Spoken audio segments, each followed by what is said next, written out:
ਵਿੱਚ ਨਿੱਕੇ ਵਾਲ ਹੋਏ, ਸਾਧੂ ਚਰਨ ਚਵਰ ਕਰ ਢਾਲੈ।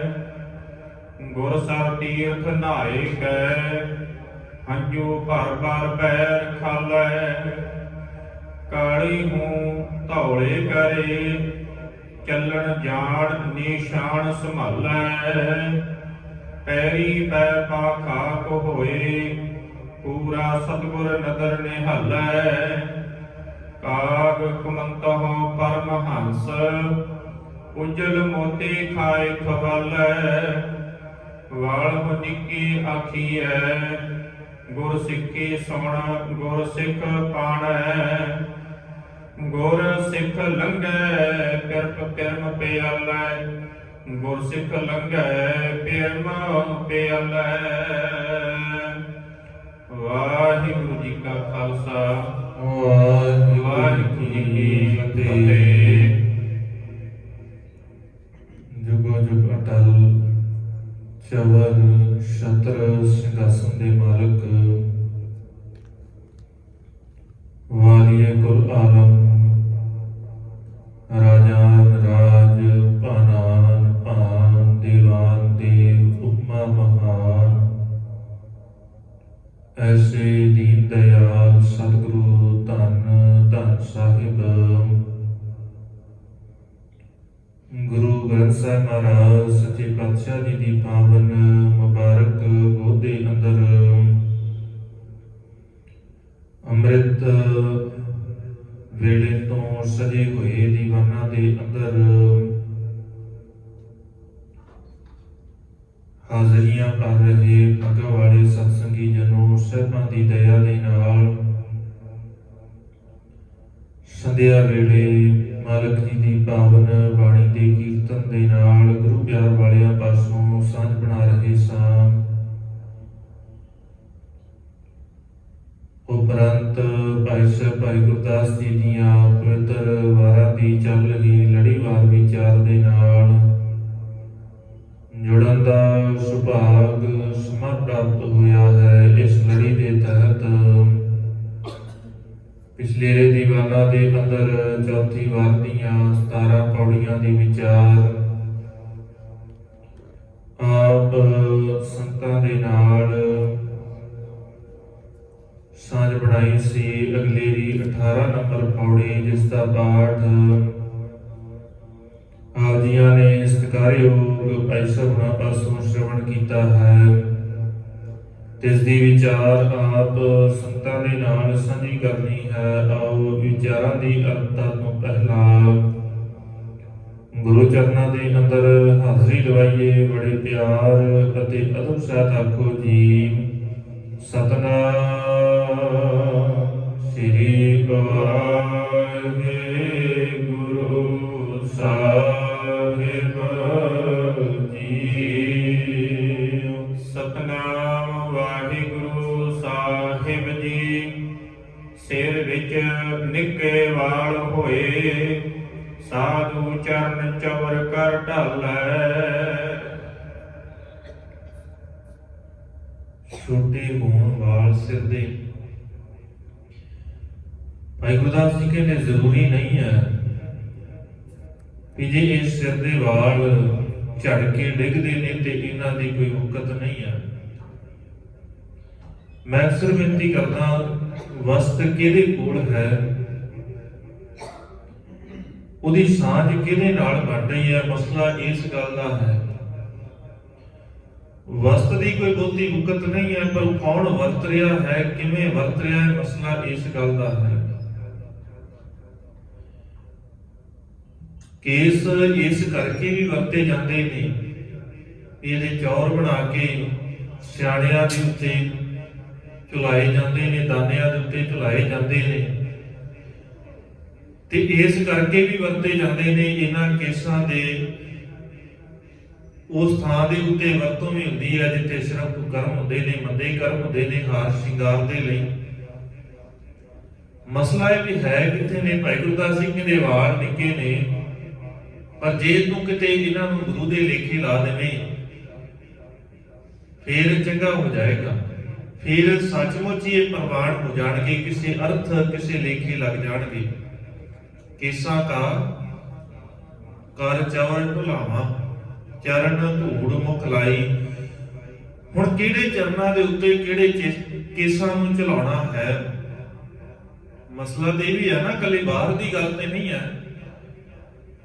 ਹਰੇਕ ਨਹੀਂ ਏਦਾਂ ਕਰ ਸਕਦਾ, ਕਿਉਂਕਿ ਜੇ ਚੌਰ ਬਣਾਉਣਾ ਹੈ ਉਹਦਾ ਪ੍ਰੋਸੈਸ ਹੈ, ਹਰੇਕ ਨੂੰ ਬਣਾਉਣ ਦੀ ਇਜਾਜ਼ਤ ਨਹੀਂ ਹੈ, ਹਰੇਕ ਏਦਾਂ ਨਹੀਂ ਕਰ ਸਕਦਾ।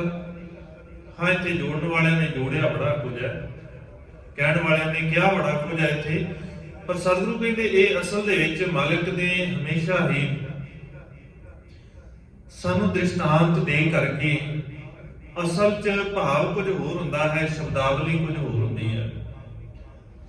ਜਦੋਂ ਕੇਸਾਂ ਨੂੰ ਚਲਾਉਣ ਦੀ ਗੱਲ ਆਏਗੀ ਤੇ ਜਿਹੜੀ ਸਾਡੀ ਮੱਤ ਹੈ, ਸਿਆਣਪ ਕਿ ਕੇਸ ਸਿਰ ਦੇ ਉੱਤੇ ਨੇ, ਸਿਰ ਚਲਾਉਣ ਦੀ ਗੱਲ, ਆਪਣੀ ਸਿਆਣਪ ਜਿਹੜੀ ਹੈ ਉਹ ਗੁਰੂ ਦੇ ਚਰਨ ਕਿਹੜੇ ਨੇ? ਗੁਰੂ ਦੇ ਸ਼ਬਦ, ਗੁਰੂ ਦਾ।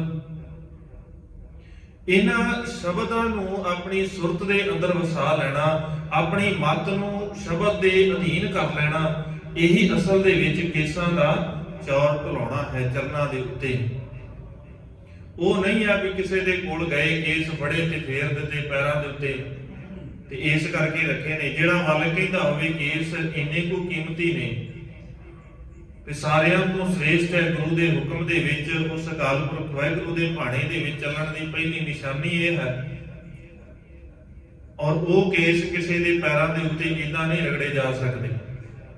ਇਹ ਕੇਸ ਸਿਰਫ ਗੁਰੂ ਦੇ ਚਰਨਾਂ ਦੇ ਉੱਤੇ ਆ ਕੇ ਫੇਰੇ ਜਾ ਸਕਦੇ ਨੇ। ਕੋਈ ਦ੍ਰਿਸ਼ਟਾਂਤ ਹੈ ਵੀ ਆਪਣੀ ਸੁਰਤ ਨੂੰ, ਆਪਣੀ ਸਿਆਣਪ ਨੂੰ ਗੁਰੂ ਦੇ ਚਰਨਾਂ ਦੇ ਉੱਤੇ ਆ ਕੇ ਏਦਾਂ ਸਮਰਪਿਤ ਕਰ ਦੇਣਾ ਹੈ ਜਿਵੇਂ ਉਹ ਨਿੱਕੇ ਨਿੱਕੇ ਵਾਲ ਦਾਨਿਆਂ ਦੇ ਸਿਰ ਦੇ ਉੱਤੇ ਚੌਰ ਬਣ ਕੇ ਸਮਾਇਮਾਨ ਹੁੰਦੇ ਨੇ, ਉਹ ਝੁੱਲਦੇ ਨੇ। ਜਿਵੇਂ ਉਹ ਕੀਮਤੀ ਹੋ ਜਾਂਦੇ ਨੇ ਆਪਣੇ ਆਪ ਨੂੰ ਚੌਰ ਦੇ ਵਿੱਚ ਢਾਲਣ ਤੋਂ ਬਾਅਦ। ਜੇ ਕਿਤੇ ਤੂੰ ਆਪਣੀ ਇਸ ਸੌੜੀ ਦੀ ਮੱਤ, ਬੜੀ ਵਿਕਾਰਾਂ ਦੇ ਨਾਲ ਭਰੀ ਹੋਈ ਨਿੱਕੀ ਮੱਤ, ਜਿਹਦੇ ਅੰਦਰ ਕੋਈ ਬਹੁਤੀ ਵਿਸ਼ਾਲਤਾ ਨਹੀਂ ਹੈ, ਇਹਨੂੰ ਕਿਤੇ ਤੂੰ ਗੁਰੂ ਸ਼ਬਦ ਦੇ ਨਾਲ ਜੋੜ ਕਰਕੇ ਉਹਦੇ ਉੱਤੇ ਸਮਰਪਿਤ ਕਰ ਦੇਵੇਂ ਨਾ, ਤੇ ਸੱਚਮੁੱਚ ਉਹਨਾਂ ਵਾਲਾਂ ਵਾਂਗ ਨਿੱਕੇ ਨਿੱਕੇ ਜਿਹੜੇ ਵਾਲ ਨੇ, ਜਿਨ੍ਹਾਂ ਦੀ ਕੋਈ ਵਕਤ ਨਹੀਂ ਸੀ, ਜਿੱਦਾਂ ਉਹਨਾਂ ਦੀ ਕੀਮਤ ਪੈ ਗਈ, ਤੇਰੀ ਇਸ ਮੱਤ ਦੀ ਵੀ ਕੀਮਤ ਉਦਾਂ ਹੀ ਪੈ ਜਾਏਗੀ। ਅਸੀਂ ਸਿਰਫ ਬਹੁਤੀ ਵਾਰ ਅੱਖਰੀ ਅਰਥਾਂ ਦੇ ਪਿੱਛੇ ਪੈ ਜਾਂਦੇ ਹਾਂ। ਗੁਰਬਾਣੀ ਦੇ ਸਿਰਫ ਅੱਖਰੀ ਅਰਥ ਨਹੀਂ ਕੀਤੇ ਜਾ ਸਕਦੇ। ਜੇ ਅੱਖਰੀ ਅਰਥ ਕਰਾਂਗੇ ਫਿਰ ਬੜਾ ਕੁਝ ਇਦਾਂ ਦਾ ਲਿਖਿਆ ਹੋਇਆ ਹੈ ਜਿਨ੍ਹਾਂ ਦੇ ਅਰਥ ਅਸੀਂ ਕਦੇ ਸਮਝ ਹੀ ਨਹੀਂ ਸਕਦੇ, ਜਾਂ ਜੇ ਇਸੇ ਗੱਲ ਦੇ ਉੱਤੇ ਸਟਿਕ ਹੋ ਜਾਾਂਗੇ ਨਾ ਤੇ ਅਸੀਂ ਸਿਰਫ ਅੱਖਰੀ ਅਰਥ ਹੀ ਦੇਖਣੇ ਆ। ਪਰ ਅੱਖਰੀ ਅਰਥ ਤੇ ਬੜੇ ਇਦਾਂ ਦੇ ਨੇ ਜਿਨ੍ਹਾਂ ਦਾ ਕੋਈ ਵਾਹ ਵਾਸਤਾ ਵੀ ਨਹੀਂ ਹੈ। ਸਮਾਜ ਨੂੰ ਸੇਧ ਦੇਣ ਵਾਸਤੇ ਸਤਿਗੁਰਾਂ ਨੇ ਬੜੇ ਦ੍ਰਿਸ਼ਟਾਂਤ ਵਰਤੇ ਨੇ। ਜੇ ਕੋਈ ਇਸੇ ਗੱਲ ਨੂੰ ਕਹੀ ਜਾਵੇ ਵੀ ਜੀ ਜਿਵੇਂ ਮੱਛੀ ਪਾਣੀ ਦੇ ਵਿੱਚ ਰਹਿੰਦਿਆਂ ਹੋਇਆ ਨਾਮ ਜਪਦੀ, ਉਦਾਂ ਹੀ ਨਾਮ ਜਪਣਾ ਹੈ। ਮੱਛੀ ਨੂੰ ਤੇ ਭਾਵੇਂ ਪਤਾ ਵੀ ਨਾ ਹੋਵੇ ਵੀ ਮੇਰਾ ਨਾਮ ਲਿਆ ਗਿਆ ਗੁਰਬਾਣੀ ਦੇ ਅੰਦਰ, ਤੇ ਉਹਦੀ ਕੋਈ ਆਵਾਜ਼ ਨਹੀਂ ਹੈ, ਪਰ ਉਹ ਨਾਮ ਜਪਦੀ ਹੈ। ਹੁਣ ਜੇ ਕੋਈ ਸੋਚੇ ਵੀ ਇਦਾਂ ਹੀ ਪਾਣੀ ਦੇ ਵਿੱਚ ਡੁਬਕੀਆਂ ਮਾਰ ਕੇ ਮੈਂ ਨਾਮ ਜਪਣ ਲੱਗ ਜਾਵਾਂ ਮੱਛੀ ਦੇ ਵਾਂਗ, ਸਿਆਣਪ ਨਹੀਂ ਨਾ। ਉੱਥੇ ਭਾਵ ਅਰਥ ਹੈ। ਭਾਵ ਇਹ ਹੈ ਵੀ ਜਿੱਦਾਂ ਮੱਛੀ ਦੀ ਪ੍ਰੀਤ ਪਾਣੀ ਦੇ ਨਾਲ ਹੈ, ਸ਼ਬਦ ਭਾਵੇਂ ਤੂੰ ਕੋਈ ਵੀ ਨਾ ਵਰਤ, ਪਰ ਤੇਰੀ ਪ੍ਰੀਤ ਗੁਰੂ ਦੇ ਨਾਲ ਇਦਾਂ ਦੀ ਹੋ ਜਾਵੇ। ਪਾਣੀ ਚੋਂ ਬਾਹਰ ਕੱਢਿਆ, ਉਸੇ ਵੇਲੇ ਮੌਤ ਹੋ ਗਈ। ਤੈਨੂੰ ਕੋਈ ਕਵੇ ਵੀ ਗੁਰੂ ਤੋਂ ਦੂਰ ਰਹਿਣਾ ਹੈ ਤੇ ਤੇਰੀ ਮੌਤ ਹੋ ਜਾਵੇ, ਤੈਨੂੰ ਗੁਰੂ ਸ਼ਬਦ ਤੋਂ ਦੂਰ ਕਰਨ ਦਾ ਕੋਈ ਯਤਨ ਕਰੇ ਤੇ ਤੇਰੀ ਮੌਤ ਹੋ ਜਾਵੇ। ਇਹ ਅਸਲ ਦੇ ਵਿੱਚ ਭਾਵ ਦੀ ਗੱਲ ਹੈ, ਭਾਵ ਅਰਥਾਂ ਦੀ ਗੱਲ ਹੁੰਦੀ ਹੈ, ਸ਼ਬਦਾਂ ਦੀ ਗੱਲ ਨਹੀਂ ਹੈ। ਮਾਲਕ ਕਹਿੰਦੇ ਜੇ ਤਿਸ ਭਾਵੈ ਨਾਨਕਾ ਕਾਗੂ ਹੰਸ ਕਰੇ। ਪਾਣੀ ਚੋਂ ਕਾਂ ਨਿਕਲਣ ਤੋਂ ਬਾਅਦ ਚਿੱਟੇ ਨਹੀਂ ਹੁੰਦੇ। ਇੱਥੇ ਸਾਡੀ ਸੁਰਤ ਦੀ ਗੱਲ ਚੱਲਦੀ ਹੈ। ਭੈੜੀ ਸੁਰਤ ਕਾਂ ਵਰਗੀ, ਜਿਹਦਾ ਸੁਭਾਅ ਕਾਂ ਵਰਗਾ ਹੋਇਆ ਸੀ, ਉਹ ਚਿੱਟੀ ਹੋ ਗਈ ਹੈ, ਉਜਲ ਹੋ ਗਈ ਹੈ। ਕਿਉਂਕਿ ਹੰਸ ਉਜਲ ਹੀ ਉਦਾਂ ਹੁੰਦਾ ਹੈ ਜਿਸ ਦਿਨ ਉਹ ਮਾੜਾ ਸੁਭਾਅ ਛੱਡ ਦੇਵੇ।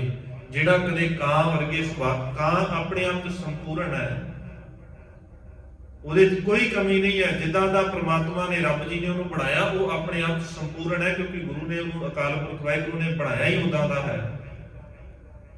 ਉਹਦੇ 'ਚ ਕੋਈ ਘਾਟ ਨਹੀਂ ਹੈਗੀ। ਜਦੋਂ ਆਪਾਂ ਪੜ੍ਹਦੇ ਹਾਂ ਪੂਰੇ ਕਾ ਕੀਆ ਸਭ ਕਿਛ ਪੂਰਾ, ਘੱਟ ਵੱਧ ਕਿਛ ਨਹੀਂ, ਤੇ ਫਿਰ ਉਹਦੇ 'ਚ ਕੋਈ ਘਾਟ ਨਹੀਂ ਹੈਗੀ ਵੀ ਉਹਨੂੰ ਲੋੜ ਨਹੀਂ ਹੈ। ਕਾਂ ਨੂੰ ਤਬਦੀਲ ਕਰਕੇ ਹੰਸ ਬਣਨ ਦੀ, ਉਹ ਸਾਡੀ ਸੁਰਤ ਦੀ ਗੱਲ ਚੱਲਦੀ ਹੈ। ਸਾਡੀ ਸੁਰਤ ਕਾਂ ਵਰਗੀ ਹੋ ਗਈ, ਕਿਉਂਕਿ ਕਾਂ ਦਾ ਸੁਭਾਅ ਹੈ ਕਾਉ ਕਪੂਰ ਨਾ ਚੱਖਈ ਦੁਰਗੰਧ ਸੁਖਾਵੈ। ਉਹਦਾ ਸੁਭਾਅ ਬਣਿਆ ਹੋਇਆ ਸਿਰਫ ਗੰਧ ਦੇ ਵਿੱਚ ਚੁੰਝ ਮਾਰਨ ਦਾ। ਸਾਹਿਬ ਕਹਿੰਦੇ ਇਦਾਂ ਹੀ ਤੇਰਾ ਮਨ ਵੀ ਤੇ ਬਣਿਆ ਹੋਇਆ ਨਾ ਕਾਂ ਵਰਗਾ। ਕਾਂ ਵਰਗਾ ਸੁਭਾਅ ਸਾਡਾ ਵੀ ਤੇ ਹੈ, ਸਿਰਫ ਤੇ ਸਿਰਫ ਗੰਧ ਦੇ ਅੰਦਰ, ਦੂਜਿਆਂ ਦੀਆਂ ਗੱਲਾਂ ਦੇ ਅੰਦਰ, ਨਿੰਦਿਆ ਚੋਲੀ ਦੇ ਅੰਦਰ ਚੁੰਝ ਮਾਰਨ ਦਾ ਸੁਭਾਅ ਬਣਿਆ ਹੋਇਆ ਹੈ। ਤੇ ਤੂੰ ਕਿਤੇ ਕਾਂ ਤੋਂ ਘੱਟ, ਤੂੰ ਵੀ ਤੇ ਉਦਾਂ ਦਾ ਹੀ ਹੈ। ਚੰਗਾ ਸੁਣਾਓ ਤੇ ਕੋ ਸੁਣਿਆ ਨਹੀਂ ਜਾਂਦਾ, ਮਾੜਾ ਸੁਣਨਾ ਹੋਵੇ ਸੁਣਾਉਣਾ ਹੋਵੇ ਤੂੰ ਸਾਰਾ ਦਿਨ ਲੱਗਾ ਰਹਿ ਸਕਦਾ। ਇਹੀ ਤੇ ਅਸਲ 'ਚ ਕਾਂ ਵਾਲਾ ਸੁਭਾਅ ਹੈ। ਤੇ ਮਾਲਕ ਕਹਿੰਦੇ ਸੁਰਤ ਤੇਰੀ ਸੌੜੀ ਹੈ, ਛੋਟੀ ਹੈ ਵਾਲਾਂ ਦੇ ਵਾਂਗ।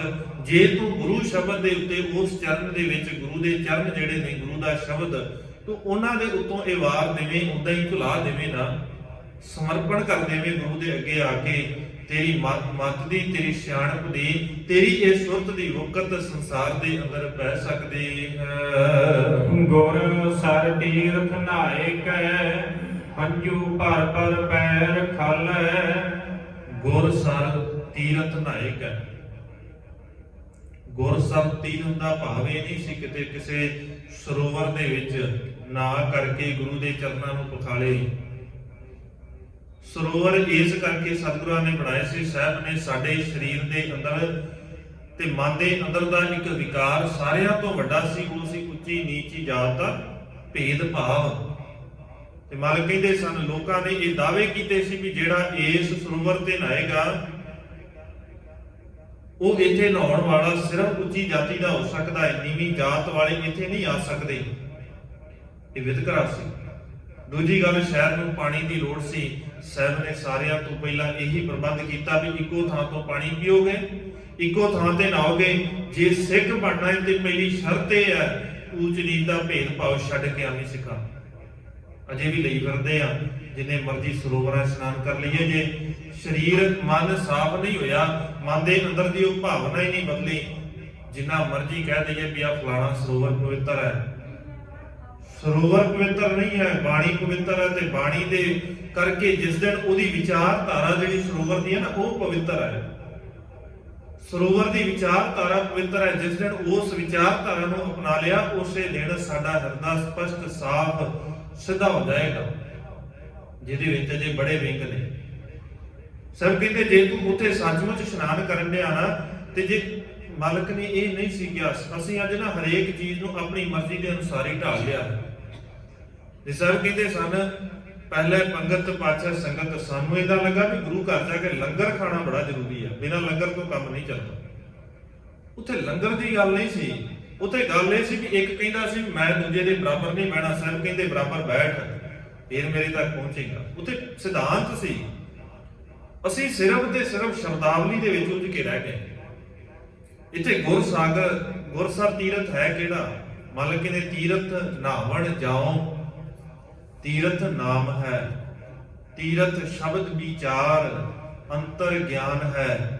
ਗੁਰ ਗਿਆਨ ਸਾਚਾ ਥਾਨ ਤੀਰਥ, 10 ਪੁਰਬ ਸਦਾ ਦਸਾਹਰਾ, ਹਉ ਨਾਮ ਹਰਿ ਕਾ ਸਦਾ ਜਾਚੋ, ਦੇਹ ਪ੍ਰਭ ਧਰਣੀ ਧਰਾ। ਆਹ ਹੈ ਅਸਲ ਦੇ ਵਿੱਚ ਤੀਰਥ। ਇਸ ਤੀਰਥ ਦੇ ਉੱਤੇ ਇਸ਼ਨਾਨ ਕਰਨਾ। ਔਰ ਤੀਰਥ ਕਿਹੜਾ ਹੈ? ਗੁਰੂ ਦੇ ਗਿਆਨ ਦਾ, ਗੁਰੂ ਦੀ ਵਿਚਾਰਧਾਰਾ ਦਾ, ਗੁਰੂ ਦੇ ਸ਼ਬਦ ਦਾ। ਅਸੀਂ ਹੋਰ ਹੀ ਤੀਰਥ ਬਣਾ ਕੇ ਬੈਠ ਗਏ, ਕਿਉਂਕਿ ਅਸੀਂ ਪਿੱਛੇ ਨਹੀਂ ਨਾ ਰਹਿਣਾ ਚਾਹੁੰਦੇ। ਜੇ ਅਗਲਿਆਂ ਦੇ 68 ਹੈ, ਘੱਟੋ ਘੱਟ 8 ਤੇ ਹੋਣੇ ਚਾਹੀਦੇ ਆ ਸਾਡੇ ਵੀ। ਜੇ ਅਗਲਿਆਂ ਨੇ 68 ਬਣਾਏ ਨੇ, ਫਿਰ 8 ਤੇ ਹੋਣਗੇ। 8 ਤੋਂ ਬਿਨਾਂ ਤੇ ਕੰਮ ਵੀ ਨਹੀਂ ਚੱਲਦਾ। ਫਿਰ ਅਸੀਂ ਵੀ ਤੇ ਕਿਤੇ ਵੱਡੀ ਗੋਲਕ ਰੱਖਣੀ ਆ ਨਾ। ਜੇ ਅਸੀਂ ਵੀ ਇਹ ਵੱਡੀ ਗੋਲਕ ਨਾ ਰੱਖੀ ਤੇ ਸਾਡਾ ਕੰਮ ਕਿਵੇਂ ਚੱਲਣਾ? ਅਸੀਂ ਹਰੇਕ ਚੀਜ਼ ਨੂੰ ਆਪਣੀ ਮੱਤ, ਆਪਣੇ ਲਾਲਚਾਂ ਨੂੰ ਸਾਹਮਣੇ ਰੱਖ ਕੇ ਵਰਤਿਆ। ਅਸੀਂ ਹਰੇਕ ਨੂੰ ਆਪਣੇ ਤਰੀਕਿਆਂ ਦੇ ਨਾਲ। ਸਾਹਿਬ ਨੇ ਇੱਕੋ ਗੱਲ ਕਹੀ ਸੀ, ਮਾਲਕ ਕਹਿੰਦੇ ਇਹ ਸਰੀਰ ਹੈ, ਇਹਨੂੰ ਸਾੜ ਕੇ ਸੁਆਹ ਕਰ ਦਿੱਤਾ ਕਿਸੇ ਨੇ ਦੱਬ ਦਿੱਤਾ, ਕਿਸੇ ਨੇ ਰੋੜ ਦਿੱਤਾ। ਇਹ ਸਰੀਰ ਨੂੰ ਸਾਂਭਣ ਦਾ ਤਰੀਕਾ ਸੀ। ਅੱਛਾ, ਅਗਲਿਆਂ ਨੇ ਕਿਹਾ ਅਸੀਂ ਹਰਿਦੁਆਰ ਪਾ ਕੇ ਆਉਣੇ, ਤੇ ਫਿਰ ਅਸੀਂ ਕਿਹੜਾ ਘਾਟਿਆ? ਅਸੀਂ ਵੀ ਤੇ ਕੀਰਤਪੁਰ ਸਾਹਿਬ ਪਾ ਕੇ ਆਉਣੇ, ਵੀ ਇਦਾਂ ਸਿੱਧੇ ਕਿੱਥੇ ਪਹੁੰਚ ਜਾਵਾਂਗੇ ਸੱਚਖੰਡ 'ਚ। ਸਾਰੀ ਜ਼ਿੰਦਗੀ ਭਾਵੇਂ ਲੋਕਾਂ ਨੂੰ ਤੰਗ ਹੀ ਕੀਤਾ ਹੋਵੇ, ਸਾਰੀ ਜ਼ਿੰਦਗੀ ਮੰਦੇ ਕਰਮ ਕੀਤੇ ਹੋਣ, ਤੇ ਹੱਡੀਆਂ ਨੂੰ ਪਾ ਕੇ ਨਾ ਉੱਥੇ ਕੀਰਤਪੁਰ ਸਾਹਿਬ ਅਸੀਂ ਸਿੱਧੇ ਸੱਚਖੰਡ 'ਚ ਪਹੁੰਚਾ ਦਿੰਦੇ। ਔਰ ਸਿੱਖ ਰਹਿਤ ਮਰਿਆਦਾ ਨੂੰ ਪੜ੍ਹ ਕੇ ਦੇਖਿਓ ਤੇ ਸਪਸ਼ਟ ਲਿਖਿਆ ਹੈ, ਉਸੇ ਥਾਂ ਦੇ ਉੱਤੇ ਦੱਬ ਦਈਏ ਜਾਂ ਨੇੜੇ ਲੱਗਦੇ ਪਾਣੀ ਦੇ ਵਿੱਚ ਰੋੜ ਦਈਏ। ਔਰ ਇਹ ਮਾੜਾ ਹੈ। ਅੱਜ ਦੇ ਉਦੋਂ ਸਮਾਂ ਸੀ, ਇੰਨੀ ਜਨਸੰਖਿਆ ਨਹੀਂ, ਉਦੋਂ ਇੰਨਾ ਕੁਝ ਨਹੀਂ ਸੀ, ਪਾਣੀ ਘੱਟ ਨੁਕਸਾਨ ਹੁੰਦਾ ਸੀ। ਅੱਜ ਪਾਣੀ ਦਾ ਬੜਾ ਨੁਕਸਾਨ ਹੋ ਰਿਹਾ, ਇਹਦੇ ਕਰਕੇ ਵੀ ਬੜੇ ਕੈਮੀਕਲ ਨੇ ਹੱਡੀਆਂ ਦੇ ਅੰਦਰ, ਸਵਾਦ ਦੇ ਅੰਦਰ, ਪਤਾ ਨਹੀਂ ਕਿਹੜੀ ਬਿਮਾਰੀ ਦੇ ਕਰਕੇ ਰੋਗ ਲੱਗਾ ਹੋਵੇਗਾ। ਕਿਤੇ ਉਹਦਾ ਕੋਈ ਛੋਟਾ ਜਿਹਾ ਕਣ ਵੀ ਉਸ ਹੱਡੀ ਦੇ ਅੰਦਰ ਰਹਿ ਗਿਆ, ਕਿੰਨਿਆਂ ਨੇ ਉਹ ਪਾਣੀ ਪੀਣਾ ਹੈ, ਕਿੰਨੇ ਜਾਨਵਰਾਂ ਨੇ ਪਾਣੀ ਪੀਣਾ ਹੈ, ਕਿੰਨੇ ਲੋਕ ਉਤੋਂ ਪਾਣੀ ਪੀਂਦੇ ਨੇ, ਕਿੰਨਿਆਂ ਨੂੰ ਫਿਲਟਰ ਹੋ ਕੇ ਜਾਂਦਾ ਹੈ। ਜੇ ਕਿਤੇ ਉਹਦੇ ਵਿੱਚ ਕੋਈ ਇਦਾਂ ਦਾ ਕਣ ਆ ਗਿਆ ਤੇ ਕੌਣ ਜ਼ਿੰਮੇਵਾਰ ਹੈ? ਧਰਮ ਦੇ ਨਾਮ ਦੇ ਉੱਤੇ ਅਸੀਂ ਕਈ ਵਾਰ ਬਹੁਤਾ ਨੁਕਸਾਨ ਕਰਦੇ ਹਾਂ। ਇਹ ਸਿੱਖੀ ਦਾ ਸਿਧਾਂਤ ਨਹੀਂ ਹੈਗਾ ਇਦਾਂ ਕਿਸੇ ਖਾਸ ਥਾਂ ਦੇ ਉੱਤੇ ਜਾ ਕੇ ਇਦਾਂ ਜਲ ਪ੍ਰਵਾਹ ਕਰਤੀਆਂ ਹੱਡੀਆਂ ਜੀ ਹੁਣ ਰੱਬ ਕੋਲ ਪਹੁੰਚ ਗਿਆ, ਜਿਉਂਦਿਆਂ ਉਹਨੂੰ ਭਾਵੇਂ ਪਾਣੀ ਨਾ ਪੁੱਛਿਆ ਹੋਵੇ। ਇਦਾਂ ਨਹੀਂ ਹੁੰਦਾ। ਸਰ ਕਹਿੰਦੇ ਇਦਾਂ ਦੇ ਕਰਮ ਕਾਂਡ ਹੀ ਜੇ ਕਰਨੇ ਸਨ, ਫਿਰ ਇੱਧਰ ਨੂੰ ਆਉਣ ਦੀ ਕੀ ਲੋੜ ਸੀ? ਇੱਥੇ ਆ ਕੇ ਮੱਥਾ ਟੇਕਣ ਦੀ ਕੀ ਲੋੜ ਸੀ? ਕਰੀ ਜਾਂਦਾ ਉੱਥੇ ਸਗੋਂ ਸੌਖਾ ਸੀ, ਉੱਥੇ ਤੇ ਬੜੇ ਸ਼ਾਰਟਕਟ ਸੀ ਇਦਾਂ ਦੇ। ਮਤਲਬ ਕਹਿੰਦੇ ਇਦਾਂ ਦੀਆਂ ਭਾਵਨਾਵਾਂ ਅਸੀਂ ਹਰੇਕ ਚੀਜ਼ ਨੂੰ ਆਪਣੇ ਤਰੀਕੇ ਦੇ ਅਨੁਸਾਰ ਵਰਤਣਾ ਚਾਹਿਆ ਵੀ ਜਿਵੇਂ ਬਾਕੀ ਕਰਦੇ ਅਸੀਂ ਪਿੱਛੇ ਨਾ ਰਹਿ ਜਾਈਏ। ਅਸੀਂ ਉਹਨਾਂ ਦੀਆਂ ਜਿਹੜੀਆਂ ਆਦਤਾਂ ਨੇ ਛੱਡੀਆਂ ਨਹੀਂ, ਮਤਲਬ ਕਹਿੰਦੇ ਉਹ ਛੱਡਣੀਆਂ ਸੀ। ਸੁਭਾਅ ਪੁਰਾਣੇ ਛੱਡ ਕੇ ਆਉਣੇ ਸੀ, ਫਿਰ ਗੱਲ ਬਣਨੀ ਹੈ। ਔਰ ਤੀਰਥ ਕਿਹੜਾ ਸੀ? ਇਸ ਤੀਰਥ ਦੇ ਉੱਤੇ ਇਸ਼ਨਾਨ ਕਰਨਾ ਹੈ। ਔਰ ਤੀਰਥ ਹੈ ਰਾਮਦਾਸ ਸਰੋਵਰ ਨਹਾਤੇ, ਸਭ ਲਾਥੇ ਪਾਪ ਕਮਾਤੇ। ਸਾਰੇ ਪਾਪ ਲਾਦੇ ਨੇ ਰਾਮ ਦੇ ਦਾਸਾਂ ਦੇ ਸਰੋਵਰ ਦੇ ਵਿੱਚ, ਗੁਰੂ ਕੀ ਸੰਗਤ ਦੇ ਅੰਦਰ, ਗੁਰੂ ਦੇ ਸ਼ਬਦ ਦੇ ਰਾਹੀਂ ਜਿਸ ਦਿਨ ਇਸ਼ਨਾਨ ਕਰਾਂਗੇ ਉਸੇ ਦਿਨ ਅੰਦਰ ਦੇ ਪਾਪ ਦੂਰ ਹੋ ਜਾਣਗੇ। ਕੋਈ ਹੈ ਇਦਾਂ ਦਾ ਜਿਹਦੇ ਬਾਹਰੀ ਪਾਣੀ ਦੇ ਨਾਲ ਇਸ਼ਨਾਨ ਕਰਕੇ ਪਾਪ ਦੂਰ ਹੁੰਦੇ ਹੋਣ? ਹਾਂ, ਜਿਨ੍ਹਾਂ ਨੇ ਬਾਣੀ ਦੇ ਅੰਦਰ ਇਸ਼ਨਾਨ ਕੀਤਾ ਉਹਨਾਂ ਦੀ ਗਿਣਤੀ ਕੋਈ ਨਹੀਂ ਹੈ। ਬੜੀ ਲੰਬੀ ਫਹਿਰਿਸਤ ਹੈ ਉਹਨਾਂ ਦੀ, ਬੜੀ ਲੰਬੀ ਫਹਿਰਿਸਤ ਹੈ ਜਿਨ੍ਹਾਂ ਨੇ ਬਾਣੀ 'ਚ ਇਸ਼ਨਾਨ ਕਰਕੇ ਫਿਰ ਅੰਦਰ ਦੇ ਪਾਪਾਂ ਨੂੰ ਦੂਰ ਕੀਤਾ ਹੈ। ਪਾਣੀ 'ਚ ਇਸ਼ਨਾਨ ਕਰਨ ਵਾਲਿਆਂ ਨੂੰ ਸਤਿਗੁਰੂ ਕੀ ਕਹਿੰਦੇ ਨੇ? ਅੰਤਰ ਮੈਲ ਜੇ ਤੀਰਥ ਨਹਾਵਾ ਤਿਸ ਬੈਕੁੰਠ ਨਾ ਜਾਣਾ ਲੋਕ ਪਤੀਣਾ, ਕਛੂ ਨਾ ਹੋਵੇ ਨਾਹੀ ਰਾਮ ਯਾਨਾ, ਪੂਜੋ ਰਾਮ ਏਕ ਹੀ ਦੇਵਾ, ਸਾਚਾ ਨਾਵਣ ਗੁਰ ਕੀ ਸੇਵਾ। ਜਲ ਕੈ ਮੱਜਨ ਜੇ ਗਤ ਹੋਵੇ, ਨਿਤ ਨਿਤ ਮੇਂਢੁਕ ਨਹਾਵੇ, ਜੈਸੇ ਮੇਂਢੁਕ ਤੈਸੇ ਓਏ ਨਰ, ਫਿਰ ਜੋਨੀ ਆ। ਸੋਖੇ ਦੇ ਅਰਥ ਨੇ, ਬਹੁਤਾ ਲੰਬਾ ਚੌੜਾ ਕੰਮ ਨਹੀਂ। ਸਭ ਕਹਿੰਦੇ ਡੱਡੂ ਤੋਂ ਘੱਟ ਫਿਰ ਤੂੰ ਵੀ ਨਹੀਂ ਹੈ। ਡੱਡੂ ਵੀ ਤੇ ਬਥੇਰਾ ਨਹਾਉਂਦਾ ਹੈ ਪਾਣੀ ਦੇ ਅੰਦਰ, ਫਿਰ ਉਹਨੇ ਕੀ ਪਾ ਲਿਆ? ਉਹਨੇ ਖੱਟ ਲਿਆ ਕੁਝ। ਤੇ ਤੇਰਾ ਸੁਭਾਅ, ਤੇਰਾ ਜੀਵਨ ਵੀ ਤੇ ਡੱਡੂ ਵਰਗਾ ਹੀ ਹੈ ਨਾ, ਉਨੀ ਕੀ ਮੱਤ ਉੱਥੇ ਕੀ ਤੁਰਿਆ ਫਿਰਦਾ। ਚਾਹੀਦਾ ਤੇ ਇਹ ਸੀ ਗੁਰੂ ਸਮੁੰਦਰ ਦੇ ਨਾਲ ਜੁੜ ਕੇ ਤੇਰੀ ਸੁਰਤ ਇੰਨੀ ਕੁ ਵਿਸ਼ਾਲ ਹੋ ਜਾਂਦੀ, ਤੈਨੂੰ ਸਾਰੇ ਸੰਸਾਰ ਦੇ ਅੰਦਰ ਇਹ ਬੈਕੁੰਠ ਦਿਖਣ ਲੱਗ ਜਾਂਦਾ, ਤੈਨੂੰ ਸਾਰਾ ਸੰਸਾਰ ਹੀ ਸੱਚਖੰਡ ਦੇਖਣ ਲੱਗ ਜਾਂਦਾ। ਕਿਉਂਕਿ ਸੱਚਖੰਡ ਕੀ ਹੈ? ਜਿੱਥੇ ਰੱਬ ਰਹਿੰਦਾ, ਨਿਰੰਕਾਰ ਰਹਿੰਦਾ। ਅਸੀਂ ਇਹੀ ਕਹਿੰਦੇ ਹਾਂ, ਸੱਚਖੰਡ ਵਸੈ ਨਿਰੰਕਾਰ। ਸੱਚਖੰਡ ਵਿੱਚ ਨਿਰੰਕਾਰ ਰਹਿੰਦਾ। ਇੱਥੇ ਸੱਚਖੰਡ ਕਿਹੜਾ ਹੈ? ਕਿਹੜਾ ਸੱਚਖੰਡ ਹੈ? ਜਿੱਥੇ ਸੱਚ ਦੀ ਗੱਲ ਹੋਵੇ, ਜਿੱਥੇ ਸੱਚ ਬੋਲਿਆ ਜਾਂਦਾ ਹੋਵੇ, ਜਿੱਥੇ ਸੱਚ ਵਾਲਾ ਵਿਵਹਾਰ ਹੋਵੇ, ਜਿੱਥੇ ਸੱਚ ਵਾਲਾ ਕਿਰਦਾਰ ਹੋਵੇ, ਉਹ ਤੇ ਸੱਚਖੰਡ ਹੈ। ਕਿਤੇ ਮਰਨ ਤੋਂ ਬਾਅਦ ਕਿਸੇ ਸੱਚਖੰਡ 'ਚ ਕਿਸੇ ਨਹੀਂ ਜਾਣਾ। ਬਾਣੀ ਦੇ ਅੰਦਰ ਇਸ ਗੱਲ ਦੀ ਬੜੀ ਵਾਰ ਸਤਿਗੁਰੂ ਨੇ ਪ੍ਰੌੜਤਾ ਕੀਤੀ। ਹਾਂ, ਕਈ ਵਾਰ ਅਸੀਂ ਸ਼ਬਦ ਲੈ ਲੈਨੇ ਇਦਾਂ ਦੇ ਵੀ ਮਾਲਕ ਨੇ ਦੇਖੋ ਜੀ ਨਰਕ ਦੀ ਗੱਲ ਕੀਤੀ ਹੈ, ਸਵਰਗ ਦੀ ਗੱਲ ਕੀਤੀ ਹੈ। ਪਰ ਜਦੋਂ ਨਰਕ ਸਵਰਗ ਦੀ ਗੱਲ ਚੱਲਦੀ ਹੈ ਤੇ ਨਰਕ ਸਵਰਗ ਦੀ ਪਰਿਭਾਸ਼ਾ ਵੀ ਤੇ ਬਾਣੀ ਦੀ ਲਵਾਂਗੇ ਨਾ। ਫਿਰ ਹਰੇਕ ਅਸੀਂ ਜਦੋਂ ਬਾਣੀ ਦੀ ਵਿਚਾਰ ਕਰਦੇ ਹਾਂ ਨਾ, ਸਾਡੀ ਇਹ ਕਮਜ਼ੋਰੀ ਹੈ, ਜਾਂ ਅਸੀਂ ਸਮਝਿਆ ਨਹੀਂ, ਜਾਂ ਸਾਨੂੰ ਸਮਝਣ ਦਿੱਤਾ ਨਹੀਂ, ਜਾਂ ਅਸੀਂ ਸਮਝਣਾ ਚਾਹਿਆ ਨਹੀਂ। ਕੁਝ ਵੀ ਹੋ ਸਕਦਾ ਹੈ। ਇਹ ਸਾਰਿਆਂ ਦਾ ਆਪਣਾ ਆਪਣਾ ਵੱਖਰਾ ਵੱਖਰਾ ਮਸਲਾ ਹੈ। ਮਸਲਾ ਇਹ ਹੈ, ਸ਼ਬਦਾਵਲੀ ਕਿਸੇ ਵੀ ਭਾਸ਼ਾ ਦੀ ਹੋ ਸਕਦੀ ਹੈ। ਸ਼ਬਦਾਵਲੀ ਕਿਸੇ ਵੀ ਭਾਸ਼ਾ ਦੀ ਹੋ ਸਕਦੀ ਹੈ, ਪਰ ਉਹਦੇ ਸ਼ਬਦ ਜਿਹੜੇ ਨੇ ਨਾ, ਉਹ ਉਸੇ ਹੀ ਭਾਸ਼ਾ ਦੇ ਅਨੁਸਾਰ ਹੀ ਹੋਣੇ ਚਾਹੀਦੇ ਨੇ। ਧਾਰਮਿਕ ਗ੍ਰੰਥਾਂ ਦੇ ਅੰਦਰ ਖਾਸ ਕਰਕੇ ਇਹ ਗੱਲ ਜਿਹੜੀ ਹੈ ਉਹ ਮੰਨੀ ਜਾਂਦੀ ਹੈ, ਉਹ ਜ਼ਰੂਰੀ ਵੀ ਹੈ। ਹਰੇਕ ਧਾਰਮਿਕ ਗ੍ਰੰਥ ਦੀ ਟਰਮੀਨੋਲੋਜੀ ਉਹਦੀ ਆਪਣੀ ਵੱਖਰੀ ਹੈ। ਉਹਨੂੰ ਛੱਡ ਕੇ ਤੁਸੀਂ ਜੇ ਅਰਥ ਕਰੋਗੇ ਤੇ ਗਲਤ ਹੋ ਜਾਏਗਾ। ਜਦੋਂ ਤੁਸੀਂ ਗੱਲ ਕਰਦੇ ਹੋ ਬੈਕੁੰਠ ਦੀ, ਸਵਰਗ ਦੀ ਗੱਲ ਕਰਦੇ ਹੋ, ਸੰਸਾਰ ਮੰਨਦਾ ਹੈ ਕਿ ਸਵਰਗ ਕਿਤੇ ਹੋਰ ਹੈ, ਬਿਸ਼ਤ ਕਿਤੇ ਹੋਰ ਹੈ, ਤੇ ਮਾਲਿਕ ਕਹਿੰਦੇ ਨੇ ਪਿਸਤ ਨਜ਼ੀਕ ਰਾਖ ਰਹਿਮਾਨਾ। ਸਾਡਾ ਸਵਰਗ ਕੀ ਹੈ? ਗੁਰੂ ਦੇ ਚਰਨਾਂ ਦੇ ਅੰਦਰ ਜੁੜੇ ਰਹਿਣਾ ਸਾਡਾ ਸਵਰਗ ਇਹ ਹੈ, ਦੂਜਿਆਂ ਦਾ ਹੋਰ ਹੈ। ਕਬੀਰ ਸੁਰਗ ਨਰਕ ਤੇ ਮੈਂ ਰਹਿਓ, ਸਤਿਗੁਰ ਕੈ ਪ੍ਰਸਾਦ।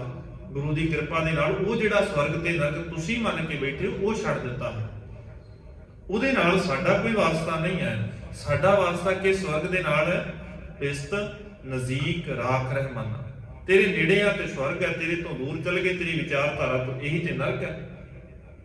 ਇਹੀ ਤੇ ਸਾਰਿਆਂ ਤੋਂ ਭੈੜਾ ਸਮਾਂ ਹੈ। ਅਸੀਂ ਅਰਥ ਕਰਨ ਲੱਗੇ ਆਪਣੀ ਮਰਜ਼ੀ ਕਰ ਲਈ। ਸਾਨੂੰ ਏਦਾਂ ਲੱਗਾ ਵੀ ਹੁਣ ਜੇ ਅਸੀਂ ਆ ਜਿਹੜੀਆਂ ਹੱਡੀਆਂ ਨੇ ਨਾ ਬੰਦੇ ਦੀਆਂ, ਇਹਨਾਂ ਨੂੰ ਕੀਰਤਪੁਰ ਸਾਹਿਬ ਨਾ ਪਾਇਆ ਫੇਰ ਤਾਂ ਭਾਈ ਇਹ ਸਵਰਗ 'ਚ ਨਹੀਂ ਪਹੁੰਚਣਾ, ਰਾਹ 'ਚ ਹੀ ਰਹਿ ਜਾਣਾ। ਸਿਆਣੇ ਅਖਵਾਉਣ ਵਾਲੇ ਜਿਹੜੇ ਬੜੇ ਨਾ ਆਪਣੇ ਆਪ ਨੂੰ ਕਹਿੰਦੇ ਅਸੀਂ ਤਾਂ ਜੀ ਰੱਬ ਦੇ ਨੇੜੇ ਪਹੁੰਚ ਗਏ ਹਾਂ, ਅਸੀਂ ਬੜੇ ਸਿਰੇ ਦੇ, ਅਸੀਂ ਬਿਲਕੁਲ ਨਾ ਸਾਡੀ ਸੁਰਤ ਬੜੀ ਵਿਸ਼ਾਲ ਹੋ ਗਈ ਹੈ, ਸਾਡੀ ਸੁਰਤ ਬੜੀ ਗੁਰੂ ਦੇ ਨਾਲ, ਅਕਾਲ ਪੁਰਖ ਵਾਹਿਗੁਰੂ ਦੇ ਨਾਲ ਜੁੜ ਗਈ ਹੈ, ਅਸੀਂ ਸੰਪੂਰਨ ਹੋ ਗਏ ਹਾਂ। ਜਿਨ੍ਹਾਂ ਨੇ ਲਾਇਆ ਹੁੰਦਾ ਨਾ ਪੂਰਨ ਬ੍ਰਹਮ ਗਿਆਨੀ, ਮਾਫ ਕਰ ਦੇਣਾ, ਚੰਗੇ ਨਹੀਂ ਲੱਗਣੇ ਇਹ ਗੱਲਾਂ, ਲਫ਼ਜ਼ ਨਹੀਂ ਚੰਗੇ ਲੱਗਦੇ ਕਈ ਵਾਰ, ਪਰ ਕੋਈ ਗੱਲ ਨਹੀਂ। ਸਾਹਿਬ ਦੇ ਬਚਨ ਵੀ ਨਹੀਂ ਚੰਗੇ ਲੱਗੇ ਸੀ। ਮਾਲਕ ਨੂੰ ਵੀ ਤੇ ਕਹਿੰਦੇ ਸੀ ਨਾ ਕਰਾਈਆ ਆ ਗਿਆ, ਬਤਾਲਾ ਆ ਗਿਆ, ਕੋਈ ਗੱਲ ਨਹੀਂ। ਇੱਥੇ ਕਹਿਣ ਵਾਲੇ ਅਸੀਂ ਸੰਤ, ਬ੍ਰਹਮ ਗਿਆਨੀ, ਪੂਰਨ ਬ੍ਰਹਮ ਗਿਆਨੀ, ਵੱਡੀਆਂ ਵੱਡੀਆਂ ਡਿਗਰੀਆਂ ਨਾਲ ਲਾਉਣ ਵਾਲੇ, ਉਹ ਵੀ ਇੱਕ ਦੂਜੇ ਦੀਆਂ ਹੱਡੀਆਂ ਚੁੱਕ ਕੇ ਕੀਰਤਪੁਰ ਸਾਹਿਬ ਤੁਰੇ ਫਿਰਦੇ ਆ। ਹੈਰਾਨੀ ਨਹੀਂ ਹੁੰਦੀ। ਸਾਹਿਬ ਕਹਿੰਦੇ ਨੇ ਇਹ ਤੇ ਹੈ ਹੀ ਕੁਝ ਨਹੀਂ, ਇਹ ਤੇ ਮਿੱਟੀ ਸੀ, ਇਹਨੂੰ ਤੇ ਜਿੱਥੇ ਮਰਜ਼ੀ ਸੁੱਟ ਦੇ ਕੀ ਫਰਕ ਪਏਗਾ। ਮ੍ਰਿਤਕ ਨੂੰ ਸਤਿਗੁਰੂ ਕਹਿੰਦੇ ਚੰਦਨ ਚੜਾ ਦੇ, ਉਹਨੂੰ ਮਿੱਟੀ 'ਚ ਰੋਲ ਦੇ, ਵਿਸ਼ਟਾ 'ਚ ਰੋਲ ਦੇ, ਕੀ ਫਰਕ ਪੈ ਜਾਏਗਾ ਇਹਨੂੰ। ਜੋ ਅੰਦਰ ਸੀ ਸਾਂਭਣਾ ਉਹਨੂੰ ਹੈ। ਜਦੋਂ ਤੱਕ ਜਿਉਂਦਾ ਸੀ ਬਾਪੂ ਉਦੋਂ ਤੱਕ ਕਹਿੰਦੇ ਸੀ ਵੀ ਇਹਦੇ ਆ ਜੋੜ ਹੱਡੀਆਂ ਤੇਰੀਆਂ ਸਾਂਭੀਆਂ ਨਹੀਂ ਜਾਂਦੀਆਂ, ਇਹ ਕਿਸੇ ਪਾਸੇ ਲੱਗਦੀਆਂ ਨਹੀਂ ਆ, ਅੜਦੀਆਂ ਫਿਰਦੀਆਂ। ਹੁਣ ਹੋ ਗਏ ਫੁੱਲ, ਪਹਿਲਾਂ ਹੱਡੀਆਂ ਸੀ ਹੁਣ ਹੋ ਗਏ ਫੁੱਲ। ਹੈਰਾਨੀ ਨਹੀਂ ਹੈ। ਇਹ ਹੈ ਸਾਡੀ ਅਕਲ ਦਾ ਦਿਵਾਲਾ ਨਿਕਲ ਜਾਣਾ। ਇਹ ਅਕਲ ਦਾ ਦਿਵਾਲਾ ਨਿਕਲਣਾ ਇਹਨੂੰ ਕਹਿੰਦੇ ਆ। ਜਦੋਂ ਅਸੀਂ ਗੁਰੂ ਨੂੰ ਛੱਡ ਕੇ ਕਿਸੇ ਹੋਰ ਪਾਸੇ ਤੁਰੇ ਫਿਰੀਏ ਇਹਨੂੰ ਹੀ ਤੇ ਅਕਲ ਦਾ ਦਿਵਾਲਾ ਕਹਿੰਦੇ ਆ। ਔਰ ਮੈਂ ਅਕਸਰ ਛੋਟੀ ਜਿਹੀ ਉਦਾਹਰਨ ਦਿੰਦਾ ਹੁੰਦਾ, ਜਦੋਂ ਅਸੀਂ ਸ਼ਬਦਾਂ ਦੀ ਗੱਲ ਕਰਦੇ, ਸ਼ਬਦਾਵਲੀ, ਸਾਨੂੰ ਏਦਾਂ ਲੱਗਦਾ ਵੀ ਜੋ ਪਰਿਭਾਸ਼ਾ ਦੂਜੇ ਧਾਰਮਿਕ ਗ੍ਰੰਥ ਦਿੰਦੇ ਨੇ ਨਾ, ਉਹੀ ਧੰਨ ਗੁਰੂ ਗ੍ਰੰਥ ਸਾਹਿਬ ਮਹਾਰਾਜ ਦੀ ਪਰਿਭਾਸ਼ਾ ਹੈ ਉਹਨਾਂ ਸ਼ਬਦਾਂ ਦੀ। ਭਾਵੇਂ ਉਹ ਪਿਸਤ ਦੀ ਹੋਵੇ, ਸਵਰਗ ਦੀ ਹੋਵੇ, ਤੀਰਥ ਦੀ ਹੋਵੇ, ਨਾਮ ਦੀ ਹੋਵੇ, ਸਿੱਖ ਦੀ ਹੋਵੇ, ਉਹ ਸਾਰੀਆਂ ਪਰਿਭਾਸ਼ਾ ਪਹਿਲੋਂ ਵਾਲੀਆਂ ਨੇ। ਨਹੀਂ, ਏਦਾਂ ਨਹੀਂ ਹੋ ਸਕਦਾ। ਸੌਖੀ ਜਿਹੀ ਉਦਾਹਰਨ ਹੈ, ਜਿਹੜੇ ਕੰਪਿਊਟਰ ਵਰਤਦੇ ਨੇ ਉਹ ਇੱਕ ਸ਼ਬਦ ਵਰਤਦੇ ਨੇ ਸੈੱਲ। ਜਦੋਂ ਉਹਨਾਂ ਨੂੰ ਸੈੱਲ ਕਹੋਗੇ ਫਿਰ ਉਹਨਾਂ ਦੇ ਦਿਮਾਗ 'ਚ ਦੋ ਚੀਜ਼ਾਂ ਆਉਂਦੀਆਂ ਨੇ, ਜਾਂ ਤੇ ਬੈਟਰੀ ਤੇ ਜਾਂ ਫਿਰ ਮਾਈਕਰੋਸਾਫਟ ਐਕਸਲ ਦੇ ਵਿੱਚ, ਗੂਗਲ ਸ਼ੀਟ ਦੇ ਵਿੱਚ ਵਰਤਿਆ ਜਾਣ ਵਾਲਾ ਉਹ ਕਾਲਮ, ਉਹਨੂੰ ਵੀ ਸੈੱਲ ਕਹਿੰਦੇ। ਠੀਕ ਹੈ ਜੀ, ਸ਼ਬਦ ਉਹੀ ਹੈ। ਇੱਕ ਥਾਂ ਤੇ ਉਹਦਾ ਅਰਥ ਸੈੱਲ ਹੈ, ਬੈਟਰੀ ਹੈ, ਦੂਜੇ ਥਾਂ ਤੇ ਉਹਦਾ ਅਰਥ ਕਾਲਮ ਹੈ। ਜੇ ਕਿਸੇ ਹੋਰ ਪਾਸੇ ਚਲੇ ਜਾਓਗੇ ਫਿਰ ਉਹਨਾਂ ਨੇ ਅਰਥ, ਜੇ ਥੋੜਾ ਜਿਹਾ ਅੱਖਰ ਬਦਲ ਗਿਆ, ਅਸੀਂ ਗੁਰਬਾਣੀ 'ਚ ਇਦਾਂ ਹੀ ਥੋੜੇ ਅੱਖਰ ਬਦਲੇ ਨੇ ਨਾ, ਕਿਤੇ ਔਂਕੜ ਲੱਗਾ, ਕਿਤੇ ਸਿਹਾਰੀ ਲੱਗੀ, ਸਾਨੂੰ ਲੱਗਦਾ ਸਾਰੇ ਥਾਂ ਇੱਕੋ ਜਿਹੀ ਆ। ਉੱਥੇ ਵੀ ਤੇ ਜੇ ਅਸੀਂ ਉਚਾਰਨ ਦੇਖਾਂਗੇ SELL CELL, ਇੱਕ ਸੈੱਲ ਦਾ ਅਰਥ ਕਰੇਗਾ ਵੇਚਣਾ, ਇੱਕ ਕੁਝ ਹੋਰ ਅਰਥ ਕਰ ਰਿਹਾ ਹੈ। ਫਿਜ਼ਿਕਸ ਵਾਲੇ ਨੇ ਕੁਝ ਹੋਰ ਕਰਨਾ ਹੈ, ਕੰਪਿਊਟਰ ਵਾਲੇ ਨੇ ਉਹਦਾ ਕੁਝ ਹੋਰ ਅਰਥ ਕਰਨਾ ਹੈ। ਹਰੇਕ ਨੇ ਆਪਣੇ ਹਿਸਾਬ ਦੇ ਨਾਲ। ਤੇ ਜੇ ਕਿਤੇ ਬਾਇਓ ਪੜਾਂਗੇ ਫਿਰ ਉਹਨਾਂ ਨੇ ਸਰੀਰ ਬਣਿਆ ਸੈੱਲਾਂ ਤੋਂ, ਆ ਛੋਟੇ ਟਿਸ਼ੂਜ਼ ਨੂੰ ਉਹ ਸੈੱਲ ਕਹਿ ਦਿੰਦੇ ਨੇ। ਮਸਲਾ ਹੈ ਵੀ ਉਹ ਕਿੱਥੇ ਵਰਤਿਆ ਜਾ ਰਿਹਾ ਸ਼ਬਦ। ਅਸੀਂ ਵੀ ਇਦਾਂ ਹੀ ਕੀਤਾ, ਸਾਨੂੰ ਇਦਾਂ ਹੀ ਲੱਗਾ ਸ਼ਬਦ ਇੱਕੋ ਜਿਹਾ ਹੈ, ਉਚਾਰਨ ਉਹਦਾ ਇੱਕੋ ਜਿਹਾ ਹੈ, ਜੋ ਮਰਜ਼ੀ ਅਰਥ ਕਰ ਦੋ, ਕੀ ਫਰਕ ਪੈਂਦਾ। ਲਿਖਿਆ ਇੱਕੋ ਜਿਹਾ ਨਾ, ਅਸੀਂ ਇਦਾਂ ਹੀ ਕਰਦੇ ਨਾ, ਜੱਜਾ ਨੰਨਾ ਜਨ, ਸਾਨੂੰ ਲੱਗਾ ਜਨ ਦਾ ਅਰਥ ਸੇਵਕ, ਬਸ ਬਹੁਤ ਹੈ, ਹੁਣ ਨਹੀਂ ਲੋੜ। ਪਰ ਜੇ ਜੱਜੇ ਦੇ ਪੈਰ 'ਚ ਬਿੰਦੀ ਲਾ ਦੇਵਾਂਗੇ ਜਨ, ਫਿਰ ਉਹਦਾ ਅਰਥ ਕੀ ਹੋਏਗਾ? ਇਸਤਰੀ। ਬਲਵੰਡ ਖੀਵੀ ਨੇਕ ਜਨ, ਉਥੇ ਜਨ ਪੜਾਂਗੇ ਉਹਦਾ ਅਰਥ ਬਣ ਜਾਏਗਾ ਸੇਵਕ, ਉਥੇ ਜਨ ਪੜਨਾ ਪਏਗਾ ਪੈਰ 'ਚ ਬਿੰਦੀ ਲਾ ਕੇ। ਨਹੀਂ ਪੜਾਂਗੇ ਅਰਥ ਗਲਤ ਕਰਾਂਗੇ ਉਹਦੇ। ਹਰੇਕ ਨੂੰ ਆਪਣੇ ਹਿਸਾਬ ਦੇ ਨਾਲ ਨਹੀਂ ਵਰਤ ਸਕਦੇ ਅਸੀਂ। ਫਿਰ ਅਸੀਂ ਦਲੀਲ ਦਿੰਦੇ ਆ ਕਈ ਵਾਰ, ਅੱਖਰ ਲਿਖੇ ਸੇ ਗਾਵਾਂ ਅਵਰ ਨਾ ਜਾਣਾ ਬਾਣੀ। ਉਹਦੇ ਕਦੇ ਪੂਰਾ ਸ਼ਬਦ ਪੜ੍ਹ ਕੇ ਦੇਖਿਓ। ਜਦੋਂ ਇਹ ਦਲੀਲ ਦੇਣ ਲੱਗੀਏ ਨਾ, ਜਾਂ ਕਿਸੇ ਦੇ ਕੋਲੋਂ ਸੁਣੀਏ, ਫਿਰ ਉਹ ਪੂਰਾ ਸ਼ਬਦ ਪੜ੍ਹ ਕੇ ਉਹਦੇ ਅਰਥ ਦੇਖਿਆ ਜੇ ਉਹਦੇ ਅਰਥ ਕੀ ਬਣਦੇ ਨੇ। ਅੱਖਰ ਲਿਖੇ ਦਾ ਭਾਵ ਇਹ ਨਹੀਂ ਹੈ ਕਿ ਜੋ ਸਾਹਿਬ ਨੇ ਇੱਥੇ ਆ ਅੱਖਰ ਵਰਤੇ ਨੇ ਉਹ ਲਿਖੇ ਗਾਉਣੇ ਨੇ, ਤੇ ਜੇ ਉਹ ਗਾਉਣੇ ਤੇ ਗਾ ਹੀ ਨਹੀਂ ਸਕਦੇ ਕਦੇ। ਫਿਰ ਔਂਕੜ ਵੀ ਬੋਲਣੀ ਪਏਗੀ, ਉਹ ਵੀ ਸਾਹਿਬ ਨੇ ਲਿਖੀ ਹੈ। ਸਿਹਾਰੀ ਵੀ ਬੋਲਣੀ ਪਏਗੀ, ਉਹ ਵੀ ਲਿਖੀ ਹੋਈ ਹੈ। ਕਿੰਨਾ ਕੁਝ ਹੈ ਜਿਹੜਾ ਛੱਡ ਕੇ ਜਾਂਦੇ ਆ। ਕਿਉਂ ਛੱਡਦੇ ਆ? ਫਿਰ ਸਾਰਾ ਕੁਝ ਬੋਲਣਾ ਪਏਗਾ? ਨਹੀਂ, ਉੱਥੇ ਭਾਵ ਹੈ ਅੱਖਰ ਲਿਖੇ ਜੋ ਗੁਰੂ ਨੇ ਹੁਕਮ ਕੀਤਾ ਹੈ, ਜਿਵੇਂ ਜ਼ਿੰਦਗੀ ਉਹਨੇ ਬਤੀਤ ਕਰਵਾਉਣੀ ਹੈ, ਜਿਹਨੂੰ ਇਦਾਂ ਵੀ ਕਹਿੰਦੇ ਆ ਹੁਕਮੈ ਅੰਦਰ ਸਭ ਕੋ ਬਾਹਰ ਹੁਕਮ ਨਾ ਕੋਏ। ਉਹ ਦੋਵੇਂ ਪੈਰਲਲ ਨੇ, ਇੱਕੋ ਬਰਾਬਰ ਨੇ।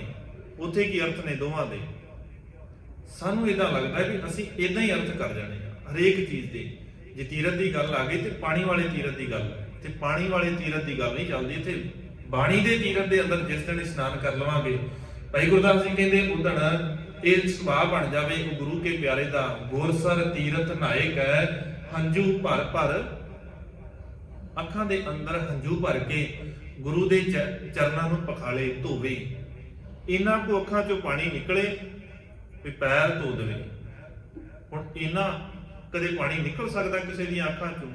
ਕਿਤੇ ਆ ਬਾਈ ਚਾਂਸ ਕੋਈ ਬਹੁਤਾ ਹੀ ਕੋਈ ਦੁੱਖ ਹੋਵੇ, ਕੋਈ ਕਾਰਨ ਬਣ ਜਾਵੇ, ਫਿਰ ਇਹਨਾਂ ਨੂੰ ਪਾਣੀ ਨਿਕਲ ਸਕਦਾ। ਬਹੁਤਿਆਂ ਦੇ ਦੁੱਖ ਤੇ ਵੀ ਪਾਣੀ ਨਹੀਂ ਨਿਕਲਦਾ, ਫਿਰ ਹੁਣ ਉਹ ਕੀ ਕਰੇ? ਕਿੱਦਾਂ ਪੈਰ ਧੋਵੇਗਾ? ਜਿਹੜੇ ਬੰਦੇ ਦਾ ਕਦੇ ਅੱਖਾਂ ਚੋਂ ਪਾਣੀ ਨਿਕਲਿਆ ਹੀ ਨਹੀਂ ਹੈ, ਕਦੇ ਉਹ ਰੋਣ ਤੋਂ ਬਾਅਦ ਵੀ ਇੰਨਾ ਪਾਣੀ ਨਹੀਂ ਨਿਕਲਦਾ ਵੀ ਕਿਸੇ ਦੇ ਪੈਰ ਧੋ ਦੇਵੇ। ਉਦੋਂ ਤੇ ਸਾਹਿਬ ਸਰੀਰ ਰੂਪ ਦੇ ਅੰਦਰ ਸਨ, ਅਸੀਂ ਉਦੋਂ ਪੈਰ ਧੋ ਦਿੱਤੇ ਗੁਰੂ ਦੇ।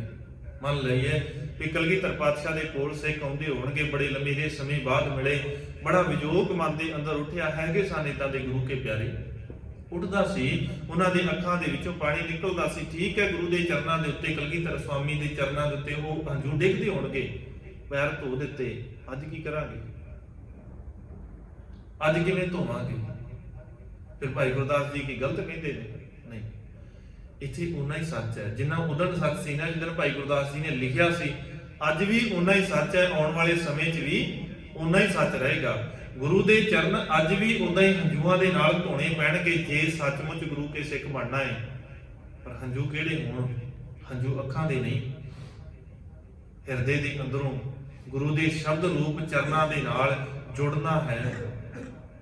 ਇਹਨਾਂ ਕੋ ਪਿਆਰ ਬੇਬਲਤਾ ਅੰਦਰ ਬਣ ਜਾਏ, ਜਿਹਨੂੰ ਸਾਹਿਬ ਕਹਿੰਦੇ ਨੇ ਜੇ ਇੱਕ ਘੜੀ ਨਾ ਮਿਲਤੇ ਤਾਂ ਕਲਯੁਗ ਹੋਤਾ, ਹੁਣ ਕਦ ਮਿਲਿਆ ਪ੍ਰੈ ਤੁਧ ਭਗਵੰਤਾ। ਆਹ ਇਦਾਂ ਦਾ ਜਿਸ ਦਿਨ ਜੀਵਨ ਬਣ ਗਿਆ, ਇਹੀ ਤੇ ਅਸਲ 'ਚ ਬੇਬਲਤਾ ਹੈ।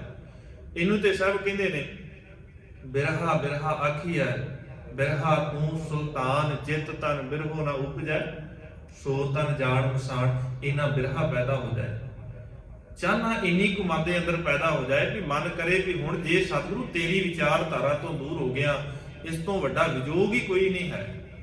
ਜਿਵੇਂ ਕਿਸੇ ਸਗੇ ਸੰਬੰਧੀ ਦੇ ਸੰਸਾਰ ਤੋਂ ਚਲਾਣਾ ਕਰਨ ਤੋਂ ਬਾਅਦ ਮਨ ਦੁਖੀ ਹੁੰਦਾ ਹੈ, ਰੋਂਦਾ ਹੈ ਨਾ, ਸਾਹਿਬ ਤੋਂ ਦੂਰ ਹੋਣ ਲੱਗਿਆ ਜਿਸ ਦਿਨ ਏਦਾਂ ਦਾ ਮਨ ਦੂਰ ਹੋਣ ਲੱਗ ਗਿਆ ਨਾ, ਬੇਬਲ ਹੋਣ ਲੱਗ ਗਿਆ, ਰੋਣ ਲੱਗ ਗਿਆ, ਇਹੀ ਹੈ ਅਸਲ ਦੇ ਵਿੱਚ ਗੁਰੂ ਦੇ ਚਰਨਾਂ ਨੂੰ ਹੰਝੂਆਂ ਦੇ ਨਾਲ ਧੋਣਾ। ਇਦਾਂ ਦਾ ਜੀਵਨ ਗੁਰੂ ਦੇ ਨਾਲ ਜੁੜ ਕਰਕੇ ਗੁਰੂ ਦੀ ਬਖਸ਼ਿਸ਼ ਗੁਰੂ ਦੇ ਸ਼ਬਦ ਦੇ ਰਾਹੀਂ ਹੀ ਬਣ ਸਕਦਾ ਹੈ। ਕਾਲੀ ਮੂੰਹ ਧੌਲੇ ਕਰੇ, ਚੱਲਣ ਜਾਣ ਨਿਸ਼ਾਨ ਸੰਭਾਲੈ। ਸਮਝ ਜਾਵੇ ਜਿਸ ਦਿਨ ਐਵੇਂ ਨਾ ਜ਼ਿੰਦਗੀ ਭਰ ਦੌੜਦਾ ਫਿਰੇ, ਕੁਝ ਨਾ ਕੁਝ ਲੈ ਲਵਾਂ, ਲੁੱਟ ਲਵਾਂ, ਖੋਹ ਲਵਾਂ, ਸਾਰੀ ਜ਼ਿੰਦਗੀ ਇਦਾਂ ਹੀ ਨਾ ਕਰਦਾ ਰਵੇ। ਭਾਈ ਗੁਰਦਾਸ ਜੀ ਕਹਿੰਦੇ ਗੁਰੂ ਕੇ ਪਿਆਰੇ ਦੀ ਇਹ ਨਿਸ਼ਾਨੀ ਹੈ ਜਿਸ ਦਿਨ ਉਹਦੇ ਅੰਦਰ ਬਦਲਾਵ ਆਉਣਾ ਸ਼ੁਰੂ ਹੋ ਜਾਏ। ਕੇਸ ਕਾਲੇ ਸਨ, ਅੱਜ ਚਿੱਟੇ ਹੋ ਗਏ ਨੇ, ਫਿਰ ਸਮਝ ਜਾਵੇ ਸਮਾਂ ਨੇੜੇ ਆ ਗਿਆ। ਫੇਰ ਤੇ ਸਮਝ ਜਾਵੇ ਨਾ ਬਥੇਰੀ ਲੁੱਟ ਖੋਹ ਕਰ ਲਈ ਹੈ, ਬਥੇਰੇ ਮੰਦੇ ਕਰਮ ਕਰ ਲਏ, ਦੂਜਿਆਂ ਦੇ ਉੱਤੇ ਧੱਕਾ ਕਰ ਲਿਆ, ਮੰਦਾ ਬੋਲਿਆ, ਦੂਜਿਆਂ ਦੇ ਉੱਤੇ ਜ਼ੁਲਮ ਕਰ ਲਿਆ, ਬਥੇਰੇ ਆਪਣੇ ਹੁਕਮ ਸੁਣਾ ਲਏ ਨੇ। ਭਾਈ ਗੁਰਦਾਸ ਜੀ ਕਹਿੰਦੇ ਪਰ ਜਿਹੜਾ ਗੁਰੂ ਕਾ ਪਿਆਰਾ ਉਹਨੂੰ ਸਮਝ ਆ ਜਾਂਦੀ, ਬੜੀ ਜ਼ਿੰਦਗੀ ਕੱਢ ਰਹੀ ਹੈ, ਹੁਣ ਚਿੱਟੇ ਆ ਗਏ ਨੇ, ਹੁਣ ਜਾਣ ਦੀ ਨਿਸ਼ਾਨੀ ਹੈ, ਜਾਣ ਦਾ ਸਮਾਂ ਨੇੜੇ ਆ ਗਿਆ ਹੈ। ਹੁਣ ਹੀ ਸੁਧਰ ਜਾ ਭਲਿਆ, ਹੁਣ ਹੀ ਗੁਰੂ ਗੁਰੂ ਕਰ ਲਾ, ਰੱਬ ਰੱਬ ਹੁਣ ਹੀ ਕਰ ਲਾ, ਬਥੇਰਾ ਕਰ ਲਿਆ। ਹਉਮੈ ਦੇ ਅੰਦਰ ਰਹਿ ਕੇ ਰੱਬ ਰੱਬ, ਬਥੇਰਾ ਦੂਜਿਆਂ ਨੂੰ ਦਬਕੇ ਮਾਰ ਲੈ, ਹਉਮੈ ਦੇ ਅੰਦਰ ਵੀ ਬੜੀ ਤਾਕਤ ਦਾ ਮਾਲਕ ਆ, ਬੜਾ ਸਿਆਣਾ ਵਾ। ਹੁਣ ਹੀ ਸਮਝ ਜਾ, ਇੱਥੇ ਏਦਾਂ ਵੀ ਨਹੀਂ ਸਮਝਦੇ। ਇੰਨਾ ਕੁਝ ਹੋਣ ਤੋਂ ਬਾਅਦ ਸਾਰਾ ਕੁਝ ਇਹ ਨਹੀਂ ਕਿ ਭਗਤੀ ਨਹੀਂ ਹੋ ਸਕਦੀ। ਸਾਹਿਬ ਕਹਿੰਦੇ ਭਗਤੀ ਤੇ ਕਰ, ਪਰ ਬਾਕੀ ਤੇ ਛੱਡ ਦੇ। ਹੁਣ ਬਥੇਰਾ ਲੁੱਟ ਲਿਆ ਲੋਕਾਂ ਨੇ, ਬਹੁਤ ਰਿਸ਼ਵਤ ਕੱਢੀ ਕਰ ਲਈ। ਇੱਥੇ ਹੈ ਨਾ ਬੀਬੀਆਂ ਦਾੜੀਆਂ ਵਾਲੇ ਨਸ਼ੇ ਦੇ ਵਿੱਚ ਗਲਤਾਨ ਹੋਏ ਡਿੱਗਦੇ ਫਿਰਦੇ ਹੁੰਦੇ ਆ, ਪੱਗਾਂ ਗਲਾਂ 'ਚ ਪਈਆਂ ਹੁੰਦੀਆਂ, ਪੈਰਾਂ 'ਚ ਰੁਲਦੀਆਂ ਹੁੰਦੀਆਂ, ਗਲੀਆਂ 'ਚ ਆਪ ਪਏ ਹੁੰਦੇ ਬੀਬੀਆਂ ਦਾੜੀਆਂ, ਚਿੱਟੀਆਂ ਦਾੜੀਆਂ ਵਾਲੇ। ਸਾਹਿਬ ਕਹਿੰਦੇ ਹੁਣ ਹੀ ਬੰਦਾ ਬਣ ਜਾ, ਬਥੇਰਾ ਕੁਝ ਕਰ ਲਿਆ। ਔਰ ਕੋਈ ਮਸਲਾ ਨਹੀਂ ਹੈ ਪਹਿਲੋਂ ਤੂੰ ਕੀ ਕੀਤਾ ਸੀ, ਉਹ ਜੋ ਪਿੱਛੇ ਕੀਤਾ ਪਾਤਸ਼ਾਹ ਜੋ ਬੀਤੀ ਸੋ ਬੀਤੀ ਆਗੇ ਸਮਝ ਚਲੋ ਨਾ ਦਲਾਲਾ, ਜੋ ਪਿੱਛੇ ਹੋ ਗਿਆ ਠੀਕ ਹੈ, ਨਿਬੜ ਗਿਆ, ਪਰ ਅੱਗੇ ਸਮਝ ਲੈ ਹੁਣ ਅੱਗੇ ਕੀ ਕਰਨਾ ਹੈ, ਅੱਗਾ ਸਵਾਰ ਲੈ। ਅਸੀਂ ਅੱਗਾ ਸਵਾਰਨ ਦੇ ਵਾਲੇ ਪਾਸੇ ਨਹੀਂ ਜਾਂਦੇ, ਅਸੀਂ ਪਿੱਛਾ ਵੇਖਦੇ ਹਾਂ ਪਿੱਛੇ ਕੀ ਕੀਤਾ ਹੈ, ਹੁਣ ਕੀ ਹੋਵੇਗਾ, ਹੁਣ ਕੀ ਹੋ ਸਕਦਾ ਹੈ। ਜਿੰਨੀ ਬਤੀਤ ਹੋ ਗਈ ਹੈ, ਸਿਰਫ ਇਹ ਨਹੀਂ ਆ ਵੀ ਚਿੱਟੇ ਆਉਣਗੇ ਫੇਰ ਹੀ, ਪਤਾ ਥੋੜੀ ਨਾ ਵੀ ਚਿੱਟੇ ਆਉਣੇ ਕਿ ਨਹੀਂ ਆਉਣੇ, ਕਿਹਨੂੰ ਪਤਾ ਹੈ ਵੀ ਚਿੱਟੇ ਆ ਜਾਣੇ ਆ। ਸਮੇਂ ਦਾ ਤੇ ਪਤਾ ਹੀ ਨਹੀਂ ਵੀ ਕਦੋਂ ਇੱਕ ਹਰ ਜਪਦੇ ਆਖੇ ਨਾ ਢਿੱਲ ਨਾ ਕੀਜੇ ਮੇਰੀ ਜਿੰਦੜੀਏ ਮੱਤ ਕੇ ਜਾਪੈ, ਸਾਹ ਆਵੇ ਕਿ ਨਾ ਆਵੇ ਰੱਬ ਪਤਾ, ਸਾਹ ਆਉਣਾ ਕਿ ਨਹੀਂ ਆਉਣਾ, ਕੀ ਪਤਾ ਚਿੱਟੇ ਹੋਣੇ ਕਿ ਨਹੀਂ ਹੋਣੇ। ਸਭ ਕਹਿੰਦੇ ਕਾਲੀ ਧੌਲੀ ਸਾਹਿਬ ਸਦਾ ਹੈ, ਹਮੇਸ਼ਾ ਹੀ ਹੈ, ਰੱਬ ਹਮੇਸ਼ਾ ਹੀ ਰਹਿਣਾ ਹੈ, ਤੂੰ ਹਮੇਸ਼ਾ ਚੇਤਾ ਕਰਿਆ ਕਰੋ, ਕਿਤੇ ਇਦਾਂ ਦਾ ਸਮਾਂ ਹੀ ਨਾ ਆਵੇ। ਪਰ ਜੇ ਜਵਾਨੀ ਕੱਢ ਆਇਆ ਨਾ ਆਪਣੇ ਕਰਮ ਕਾਂਡਾਂ 'ਚ, ਆਪਣੇ ਪਖੰਡਾਂ ਦੇ ਵਿੱਚ, ਜਵਾਨੀ ਦੇ ਮਾਣ 'ਚ, ਹੰਕਾਰ 'ਚ, ਭਾਈ ਗੁਰਦਾਸ ਜੀ ਕਹਿੰਦੇ ਫਿਰ ਹੁਣ ਹੀ ਸਮਝ ਲੈ ਤੇ ਹੁਣ ਜਾਣ ਦਾ ਸਮਾਂ ਨੇੜੇ ਆ ਗਿਆ ਹੈ। ਪਾਪੈ ਬਖਾਕ ਹੋਏ ਪੂਰਾ ਸਤਿਗੁਰ ਨਦਰ ਨਿਹਾਲੈ। ਗੁਰੂ ਦੇ ਚਰਨਾਂ ਦੇ ਅੰਦਰ ਢਹਿ ਜਵੇ, ਪੈਰੀ ਪੈ ਪਾ ਖਾਕ, ਪਾ ਖਾਕ ਹੁੰਦਾ ਹੈ ਚਰਨ ਧੂੜ, ਚਰਨ ਧੂੜ ਬਣ ਜਾਵੇ ਗੁਰੂ ਦੇ ਚਰਨਾਂ ਦੀ, ਪੈਰੀ ਪੈ ਪਾ ਖਾਕ ਹੋਏ, ਆਪਣੇ ਅੰਦਰ ਇਹ ਸਤਿਗੁਰੂ ਨੂੰ ਸਮਝ ਲਵੇ, ਪੂਰਾ ਸਤਿਗੁਰ ਨਦਰ ਨਿਹਾਲੇ। ਹੁਣ ਚਰਨ ਉਹੀ ਬਾਰ-ਬਾਰ ਚੇਤਾ ਰਵੇ ਸਾਨੂੰ ਗੁਰੂ ਦੇ ਸ਼ਬਦ, ਗੁਰੂ ਦੇ ਸ਼ਬਦ ਦੇ ਅੰਦਰ ਆਪਣੇ ਆਪ ਨੂੰ ਗੁਰੂ ਦੀ ਵਿਚਾਰ ਧਾਰਾ ਦੇ ਨਾਲ ਜੋੜ ਲਈਏ, ਔਰ ਇਹਦੇ ਵਿੱਚੋਂ ਫਿਰ ਸਤਿਗੁਰੂ ਸਾਨੂੰ ਦਿਖੇ, ਗੁਰੂ ਸ਼ਬਦ ਦੇ ਅੰਦਰੋਂ ਦਿਖੇਗਾ ਨਾ, ਬਾਹਰੋਂ ਨਹੀਂ ਦਿਖਣਾ। ਸਾਨੂੰ ਇਦਾਂ ਲੱਗਾ ਅਸੀਂ ਤਸਵੀਰ ਬਣਾ ਲਵਾਂਗੇ, ਸਾਨੂੰ ਤਸਵੀਰ ਚੋਂ ਬੜੇ ਦਾਅਵੇ ਦੇ ਨਾਲ ਮਾਣ ਦੇ ਨਾਲ ਕਹਿੰਦੇ ਨੇ ਕਿ ਅਸੀਂ ਕਿੰਨੇ ਉਲਝੇ ਹੋਏ ਆ, ਜਾਂ ਸਾਨੂੰ ਉਲਝਾਇਆ ਜਾਂ ਅਸੀਂ ਸਮਝਣਾ ਨਹੀਂ ਚਾਹੁੰਦੇ। ਉਹੀ ਹਾਲ ਸਾਡਾ ਅੱਜ ਵੀ ਹੈ। ਕਈ ਦਾਅਵੇ ਦੇ ਨਾਲ ਕਹਿਣਗੇ ਜਾਓ ਤੁਸੀਂ ਜਿੰਨਾ ਜ਼ੋਰ ਲਾਉਣਾ ਹੈ ਲਾ ਲਓ, ਅਸੀਂ ਤਸਵੀਰਾਂ ਪੂਜਣੀਆਂ ਨਹੀਂ ਛੱਡਣੀਆਂ, ਅਸੀਂ ਗੁਰੂ ਨਾਨਕ ਸਾਹਿਬ ਦੀ ਤਸਵੀਰ ਵੱਡੀ ਕਰਕੇ ਘਰ ਚਲਾਵਾਂਗੇ। ਤੁਸੀਂ ਮਨਾ ਕਰ ਦਿਓ, ਭਲਿਆ ਲਾ ਲੈ ਫਿਰ ਕੀ ਕਰ ਲਵੇਂਗਾ, ਤੇਰੇ ਵਰਗੇ ਕਹਿੰਦੇ ਸਨ, ਤੁਸੀਂ ਕਹਿੰਦੇ ਹੋ ਵੀ ਪੱਥਰ ਮੂਰਤੀ ਨਹੀਂ ਪੂਜਣੀ, ਅਸੀਂ ਵੱਡੀ ਕਰਕੇ ਲਾਵਾਂਗੇ, ਅਸੀਂ ਵੱਡੀਆਂ ਵੱਡੀਆਂ ਬਣਾ ਕੇ ਲਾਵਾਂਗੇ, ਉਹਨਾਂ ਤੋਂ ਘੱਟ ਥੋੜੀ ਨਾ। ਸਮਝਿਆ ਨਹੀਂ ਆ ਵੀ ਗੁਰੂ ਕੀ ਕਹਿੰਦਾ ਹੈ, ਉਹਨਾਂ ਨੂੰ ਦਲੀਲ ਦੇ ਦਿਓ ਤੁਸੀਂ। ਬਾਣੀ ਕਹਿੰਦੀ ਹੈ ਥਾਪਿਆ ਨਾ ਜਾਏ ਕੀਤਾ ਨਾ ਹੋਏ, ਆਪੇ ਆਪ ਨਿਰੰਜਨ ਸੋਏ। ਤੁਸੀਂ ਦੇ ਦਿਓ ਦਲੀਲ ਭਾਈ ਗੁਰਦਾਸ ਜੀ, ਗੁਰ ਮੂਰਤ ਗੁਰ ਸ਼ਬਦ ਹੈ, ਸਾਧ ਸੰਗਤ ਵਿੱਚ ਪ੍ਰਗਟੀ ਹੈ। ਮੰਨਦੇ ਹੀ ਨਹੀਂ, ਅੱਗਿਓਂ ਕਹਿਣਗੇ ਹੁਜਤ ਕਰਨਗੇ, ਤੁਸੀਂ ਬਣਾ ਲਓ ਜੀ, ਅਸੀਂ ਨਹੀਂ ਮੰਨਦੇ, ਤੁਸੀਂ ਜੋ ਮਰਜ਼ੀ ਕਰ ਲਓ, ਜਿਹੜੀ ਮਰਜ਼ੀ ਦਲੀਲ ਦੇ ਲਓ, ਗੁਰੂ ਦੀ ਗੱਲ ਹੀ ਨਹੀਂ ਮੰਨਣੀ। ਅਸੀਂ ਸਹੁੰ ਖਾ ਕੇ ਬੈਠੇ ਆ ਵੀ ਗੁਰੂ ਦੀ ਮੱਤ ਲੈਣੀ ਨਹੀਂ ਹੈ। ਅਸੀਂ ਸਿਰਫ ਆਪਣੀ ਮੱਤ ਤੇ ਆਪਣੀ ਹੱਠ ਜਿਹੜੀ ਹੈ ਉਹ ਨਹੀਂ ਛੱਡਣੀ। ਹੱਠ ਧਰਮੀ ਗੁਰੂ ਦੇ ਦਰ ਦੇ ਉੱਤੇ ਪ੍ਰਵਾਨੀ, ਇੱਥੇ ਤੇ ਗੁਰੂ ਦੇ ਦਰ ਦੇ ਉੱਤੇ ਇੰਨਾ ਕੁ ਫਲੈਕਸੀਬਲ ਹੋਵੇ ਕਿ ਗੁਰੂ ਦੀ ਗੱਲ ਸਮਝ ਆ ਜਾਵੇ ਨਾ, ਉਸੇ ਵੇਲੇ ਆਪਣੇ ਆਪ ਨੂੰ ਬਦਲ ਲਵੇ। ਇੰਨਾ ਕੁ ਗੁਰੂ ਦੇ ਨਾਲ ਨੇੜਤਾ ਲਗਾਅ ਹੋਵੇ ਕਿ ਗੁਰੂ ਦੀ ਗੱਲ ਹੈ, ਸਮਝ ਆ ਰਹੀ ਹੈ, ਨਹੀਂ ਸਮਝ ਆ ਰਹੀ, ਭਲਿਆ ਤੂੰ ਦੱਸ ਮੈਨੂੰ, ਸਪਸ਼ਟ ਕਰ ਵੀ ਮੈਨੂੰ ਇਹ ਗੱਲ ਸਮਝ ਨਹੀਂ ਆਈ। ਤੂੰ ਕਹਿਣਾ ਹੈ ਤਸਵੀਰ ਨਹੀਂ ਪੂਜਣੀ, ਅਸੀਂ ਕਹਿੰਦੇ ਆ ਪੂਜਣੀ, ਸਿੱਧ ਕਰ, ਸਪਸ਼ਟ ਕਰ। ਜੇ ਨਹੀਂ ਮੰਨਣਾ ਚਾਹੁੰਦੇ ਨਾ ਉਦਾਂ ਅਗਲੇ ਨੂੰ ਕਹਿ ਵੀ ਸਿੱਧ ਕਰ ਵੀ ਬਾਣੀ ਦੇ ਵਿੱਚੋਂ ਭਾਈ ਗੁਰਦਾਸ ਜੀ ਦੇ ਜੋ ਉਹ ਕਹਿੰਦੇ ਨੇ, ਪਰ ਫਿਰ ਵੀ ਅਸੀਂ ਮੰਨਣਾ ਨਹੀਂ ਹੈ। ਸਿੱਧ ਵਾਲੀ ਤੇ ਗੱਲ ਪਤਾ ਹੈ ਸਾਨੂੰ ਵੀ ਇਹ ਗਲਤ ਕਰਦੇ ਹਾਂ ਅਸੀਂ, ਬਹੁਤਿਆਂ ਨੂੰ ਪਤਾ ਹੈ ਵੀ ਇਹ ਜਿਹੜੀਆਂ ਚੀਜ਼ਾਂ ਨੇ ਇਹ ਗੁਰੂ ਤੋਂ ਦੂਰ ਕਰਦੀਆਂ ਨੇ। ਜਿੰਨੀਆਂ ਮਰਜ਼ੀ ਧੂਪਾਂ ਅਗਰਬੱਤੀਆਂ ਲਾ ਲੈ ਉਹਨਾਂ ਦੇ ਅੱਗੇ, ਤਸਵੀਰਾਂ ਦੇ ਅੱਗੇ, ਫਿਰ ਕੀ ਹੋ ਜਾਏਗਾ। ਗੁਰੂ ਗ੍ਰੰਥ ਸਾਹਿਬ ਮਹਾਰਾਜ ਦੀ ਤਸਵੀਰ ਦੇ ਅੱਗੇ ਜਿੰਨੀਆਂ ਮਰਜ਼ੀ ਅਗਰਬੱਤੀਆਂ ਧੂਪਬੱਤੀਆਂ ਲਾਈ ਜਾਓ, ਕੀ ਫਰਕ ਪੈ ਜਾਏਗਾ। ਜਿਹਨੇ ਕਦੇ ਜਪਜੀ ਸਾਹਿਬ ਦਾ ਪਾਠ ਨਹੀਂ ਕੀਤਾ, ਅਰਥ ਨਹੀਂ ਪੜ੍ਹੇ, ਜਿੰਨੀਆਂ ਮਰਜ਼ੀ ਲਾਈ ਜਾਓ, ਕੀ ਫਰਕ ਪੈ ਜਾਏਗਾ। ਉਹ ਗ੍ਰੰਥ ਸਾਹਿਬ, ਧੰਨ ਗੁਰੂ ਗ੍ਰੰਥ ਸਾਹਿਬ ਮਹਾਰਾਜ ਦੀ ਪਾਵਨ ਬਾਣੀ ਪੜ੍ਹਨ ਵਾਸਤੇ ਸੀ, ਵਿਚਾਰਨ ਵਾਸਤੇ ਸੀ। ਅਸੀਂ ਉਹੀ ਕੁਝ ਕੀਤਾ ਜੋ ਪਹਿਲਿਆਂ ਨੇ ਕੀਤਾ। ਉਹਨਾਂ ਨੇ ਵੀ ਹਾਰ ਸ਼ਿੰਗਾਰ ਕਰਕੇ ਸਿਰਫ ਮੂਰਤੀਆਂ ਦੇ ਅੱਗੇ ਖਾਣ ਨੂੰ ਲਿਆ ਕੇ ਰੱਖ ਦਿੱਤਾ ਜਾਂ ਹੋਰ ਭੇਟਾਵਾਂ ਰੱਖ ਦਿੱਤੀਆਂ। ਮਾਫ ਕਰਨਾ, ਅਸੀਂ ਕਿਹੜਾ ਘੱਟ ਕਰਦੇ ਹਾਂ, ਅਸੀਂ ਪੜ੍ਹਨ ਵਾਲੇ ਪਾਸੇ ਜਾਂਦੇ। ਸਾਨੂੰ ਤੇ ਉਹ ਇਦਾਂ ਲੱਗਦਾ ਜੇ ਪੜ੍ਹ ਲਿਆ ਤੇ ਪਾਪ ਹੋ ਜਾਏਗਾ, ਕਿਤੇ ਇਹ ਨਾ ਹੋ ਜਾਏ ਬਾਣੀ ਪੜ੍ਹਦਿਆਂ ਗਲਤੀ ਹੋ ਗਈ ਤੇ ਪਾਪ ਲੱਗ ਜਾਏਗਾ। ਇਹ ਸਾਰਿਆਂ ਤੋਂ ਵੱਡਾ ਡਰ ਸਾਡੇ ਅੰਦਰ ਪਾਇਆ, ਪਹਿਲਿਆਂ ਨੇ ਵੀ ਪਾਇਆ ਸੀ। ਜੇ ਤੁਸੀਂ ਵੇਦ ਪੜ੍ਹ ਲਏ ਪਾਪ ਲੱਗ ਜਾਏਗਾ, ਗੀਤਾ ਪੜ੍ਹ ਲਈ ਪਾਪ ਲੱਗ ਜਾਏਗਾ। ਇਦਾਂ ਹੀ ਸਾਨੂੰ ਵੀ ਇਦਾਂ ਹੀ ਕਹਿ ਦਿੱਤਾ, ਗਲਤੀ ਹੋ ਗਈ ਪਾਪ ਲੱਗ ਜਾਏ। ਗਲਤੀ ਹੋਣ ਤੇ ਪਾਪ ਨਹੀਂ ਲੱਗਦਾ, ਗਲਤੀ ਨਾ ਮੰਨਣ ਤੇ ਪਾਪ ਲੱਗਦਾ। ਅਸੀਂ ਗਲਤੀ ਮੰਨਦੇ ਆ ਆਪਣੀਆਂ, ਸੰਸਾਰ ਦੀਆਂ ਗਲਤੀਆਂ ਨਹੀਂ ਮੰਨਦੇ। ਉੱਥੇ ਡਰ ਹੈ ਸਾਨੂੰ, ਸੰਸਾਰ ਦੇ ਅੰਦਰ ਵੀ ਤੇ ਗੁਰੂ ਦੇਖਦਾ ਹੈ। ਮਾਲਕ ਕਹਿੰਦੇ ਮੈਂ ਤੇ ਹਰੇਕ ਥਾਂ ਦੇਖਦਾ, ਤੂੰ ਦੱਸ ਕਿੱਥੇ ਕੁ ਲੁਕੇਗਾ। ਕਿੱਥੋਂ ਕਿੱਥੋਂ ਸਾਨੂੰ ਬਚਣਾ ਪਏਗਾ। ਗੁਰੂ ਸਾਹਿਬ ਤੋਂ ਬਚ ਨਹੀਂ ਸਕਦੇ ਅਸੀਂ। ਜਿੱਥੇ ਮਰਜੀ ਜਿਹੜੀ ਮਰਜੀ ਕੰਦਰ ਦੇ ਅੰਦਰ ਬੈਠ ਜਾਈਏ, ਸਾਹਿਬ ਕਹਿੰਦੇ ਮੈਂ ਦੇਖਦਾ। ਔਰ ਆਪਣੇ ਆਪ ਨੂੰ ਗੁਰੂ ਚਰਨਾਂ ਦੇ ਅੰਦਰ ਧੂੜੀ ਦੇ ਵਾਂਗ ਖਤਮ ਕਰਨਾ ਪਵੇਗਾ। ਕਾਗ ਕਮੰਤਹੁ ਪਰਮਹੰਸ ਪੂਜਨ ਮੋਤੀ ਖਾਏ ਖਵਾਲੈ। ਕਾਗ ਦਾ ਸੁਭਾਅ ਹੈ, ਉਹ ਮਾੜੇ ਸੁਭਾਅ ਵਾਲਾ ਹੈ, ਮਾੜੀਆਂ ਆਦਤਾਂ ਵਾਲਾ ਹੈ। ਹੰਸ ਦਾ ਸੁਭਾਅ ਹੈ, ਉਜੜ ਮੋਤੀ ਖਾਂਦਾ ਹੈ। ਔਰ ਇਹੀ ਜ਼ਿੰਦਗੀ ਸਾਡੀ ਹੈ। ਕਾਗ ਦਾ ਸਤਿਗੁਰੂ ਨੇ ਦ੍ਰਿਸ਼ਟਾਂਤ ਲਿਆ। ਜੇ ਸਾਡਾ ਜੀਵਨ ਕਾਗ ਵਰਗਾ ਹੈ, ਕਾਂ ਵਰਗਾ ਸਾਡਾ ਹਿਰਦਾ ਹੈ, ਇੱਕ ਤੇ ਕਾਲਾ, ਦੂਜਾ ਮੰਦੇ ਥਾਂ ਦੇ ਉੱਤੇ ਮੂੰਹ ਮਾਰਨ ਵਾਲਾ, ਤੇ ਸਾਹਿਬ ਕਹਿੰਦੇ ਤੂੰ ਕਾਂ ਤੋਂ ਘੱਟ ਥੋੜੀ ਨਾ ਹੈ। ਹਾਂ, ਜੇ ਕਿਤੇ ਗੁਰੂ ਦੇ ਕੋਲ ਆ ਜਾਵੇਂ ਤੇ ਤੂੰ ਹੰਸ ਬਣ ਸਕਦਾ ਹੈ। ਕਿਉਂਕਿ ਹੰਸ ਦਾ ਸੁਭਾਅ ਕੀ ਹੈ? ਹੰਸਾਂ ਹੀਰਾ ਮੋਤੀ ਚੁਗਣਾ। ਹੰਸਾਂ ਦਾ ਸੁਭਾਅ ਹੈ ਹੀਰੇ ਮੋਤੀਆਂ ਵਰਗੇ ਗੁਣਾਂ ਨੂੰ ਚੁਗਣਾ ਤੇ ਬੱਗ ਡੱਡਾਂ ਭਾਲਣ ਜਾਵੇ। ਕਾਂ ਦਾ ਵੀ ਸੁਭਾਅ ਹੀ ਹੈ, ਉਹ ਵੀ ਗੰਦਗੀ ਦੇ ਅੰਦਰ ਮੂੰਹ ਮਾਰਦਾ ਹੈ। ਤੇ ਜੇ ਕਿਤੇ ਗੁਰੂ ਦੀ ਕਿਰਪਾ ਹੋ ਜਾਏ, ਗੁਰੂ ਦੇ ਨਾਲ ਜੁੜ ਜਾਈਏ, ਜੇ ਤਿਸ ਭਾਵੈ ਨਾਨਕਾ ਤਾਂ ਕਾਗੋ ਹੰਸ ਕਰੇ। ਜੇ ਉਹਨੂੰ ਚੰਗਾ ਲੱਗ ਜਾਏ ਤੇ ਕਾਗ ਤੋਂ ਕਾਂ ਤੋਂ ਹੰਸ ਬਣ ਜਾਈਦਾ ਹੈ। ਗੁਣ ਹੰਸਾਂ ਵਰਗੇ ਆ ਜਾਂਦੇ ਨੇ। ਸਰੀਰ ਨਹੀਂ ਬਣੇਗਾ, ਸਰੀਰ ਉਦਾਂ ਦਾ ਹੀ ਜਿੱਦਾਂ ਦਾ ਰਹੇਗਾ। ਕਿਤੇ ਇਹ ਥੋੜੀ ਨਾ ਭਾਈ ਗੋਡੇ ਦੇ ਸਤਿਗੁਰੂ ਨੇ ਸਰੀਰ ਬਦਲ ਦਿੱਤਾ, ਸਰੀਰ ਉਦਾਂ ਦਾ ਹੀ ਸੀ, ਬਸ ਅੰਦਰੋਂ ਆਦਤਾਂ ਸੁਭਾਅ ਬਦਲ ਦਿੱਤਾ। ਸਾਡਾ ਸੁਭਾਅ ਗੁਰੂ ਬਦਲਦਾ ਹੈ, ਸਾਡੀਆਂ ਆਦਤਾਂ ਗੁਰੂ ਬਦਲਦਾ ਹੈ। ਪਰ ਜੇ ਅਸੀਂ ਆਪਣੇ ਆਪ ਨੂੰ ਛੱਡ ਕੇ ਗੁਰੂ ਦੇ ਕੋਲ ਆ ਜਾਈਏ। ਵਾਲ ਹੋ ਨਿੱਕੀ ਆਖੀ ਐ ਗੁਰ ਸਿੱਖੀ ਸੁਣ ਗੁਰ ਸਿੱਖ ਪਾਲੈ। ਗੁਰਸਿੱਖੀ ਬੜੀ ਬਰੀਕ ਹੈ, ਇੰਨੀ ਕੁ ਬਰੀਕ ਹੈ, ਨਿੱਕੀ ਹੈ ਜਿੰਨੀ ਵਾਲ ਹੈ, ਵਾਲ ਵਰਗੀ ਹੈ ਗੁਰਸਿੱਖੀ। ਪਰ ਕਿਵੇਂ ਆ ਸਕਦੀ ਹੈ?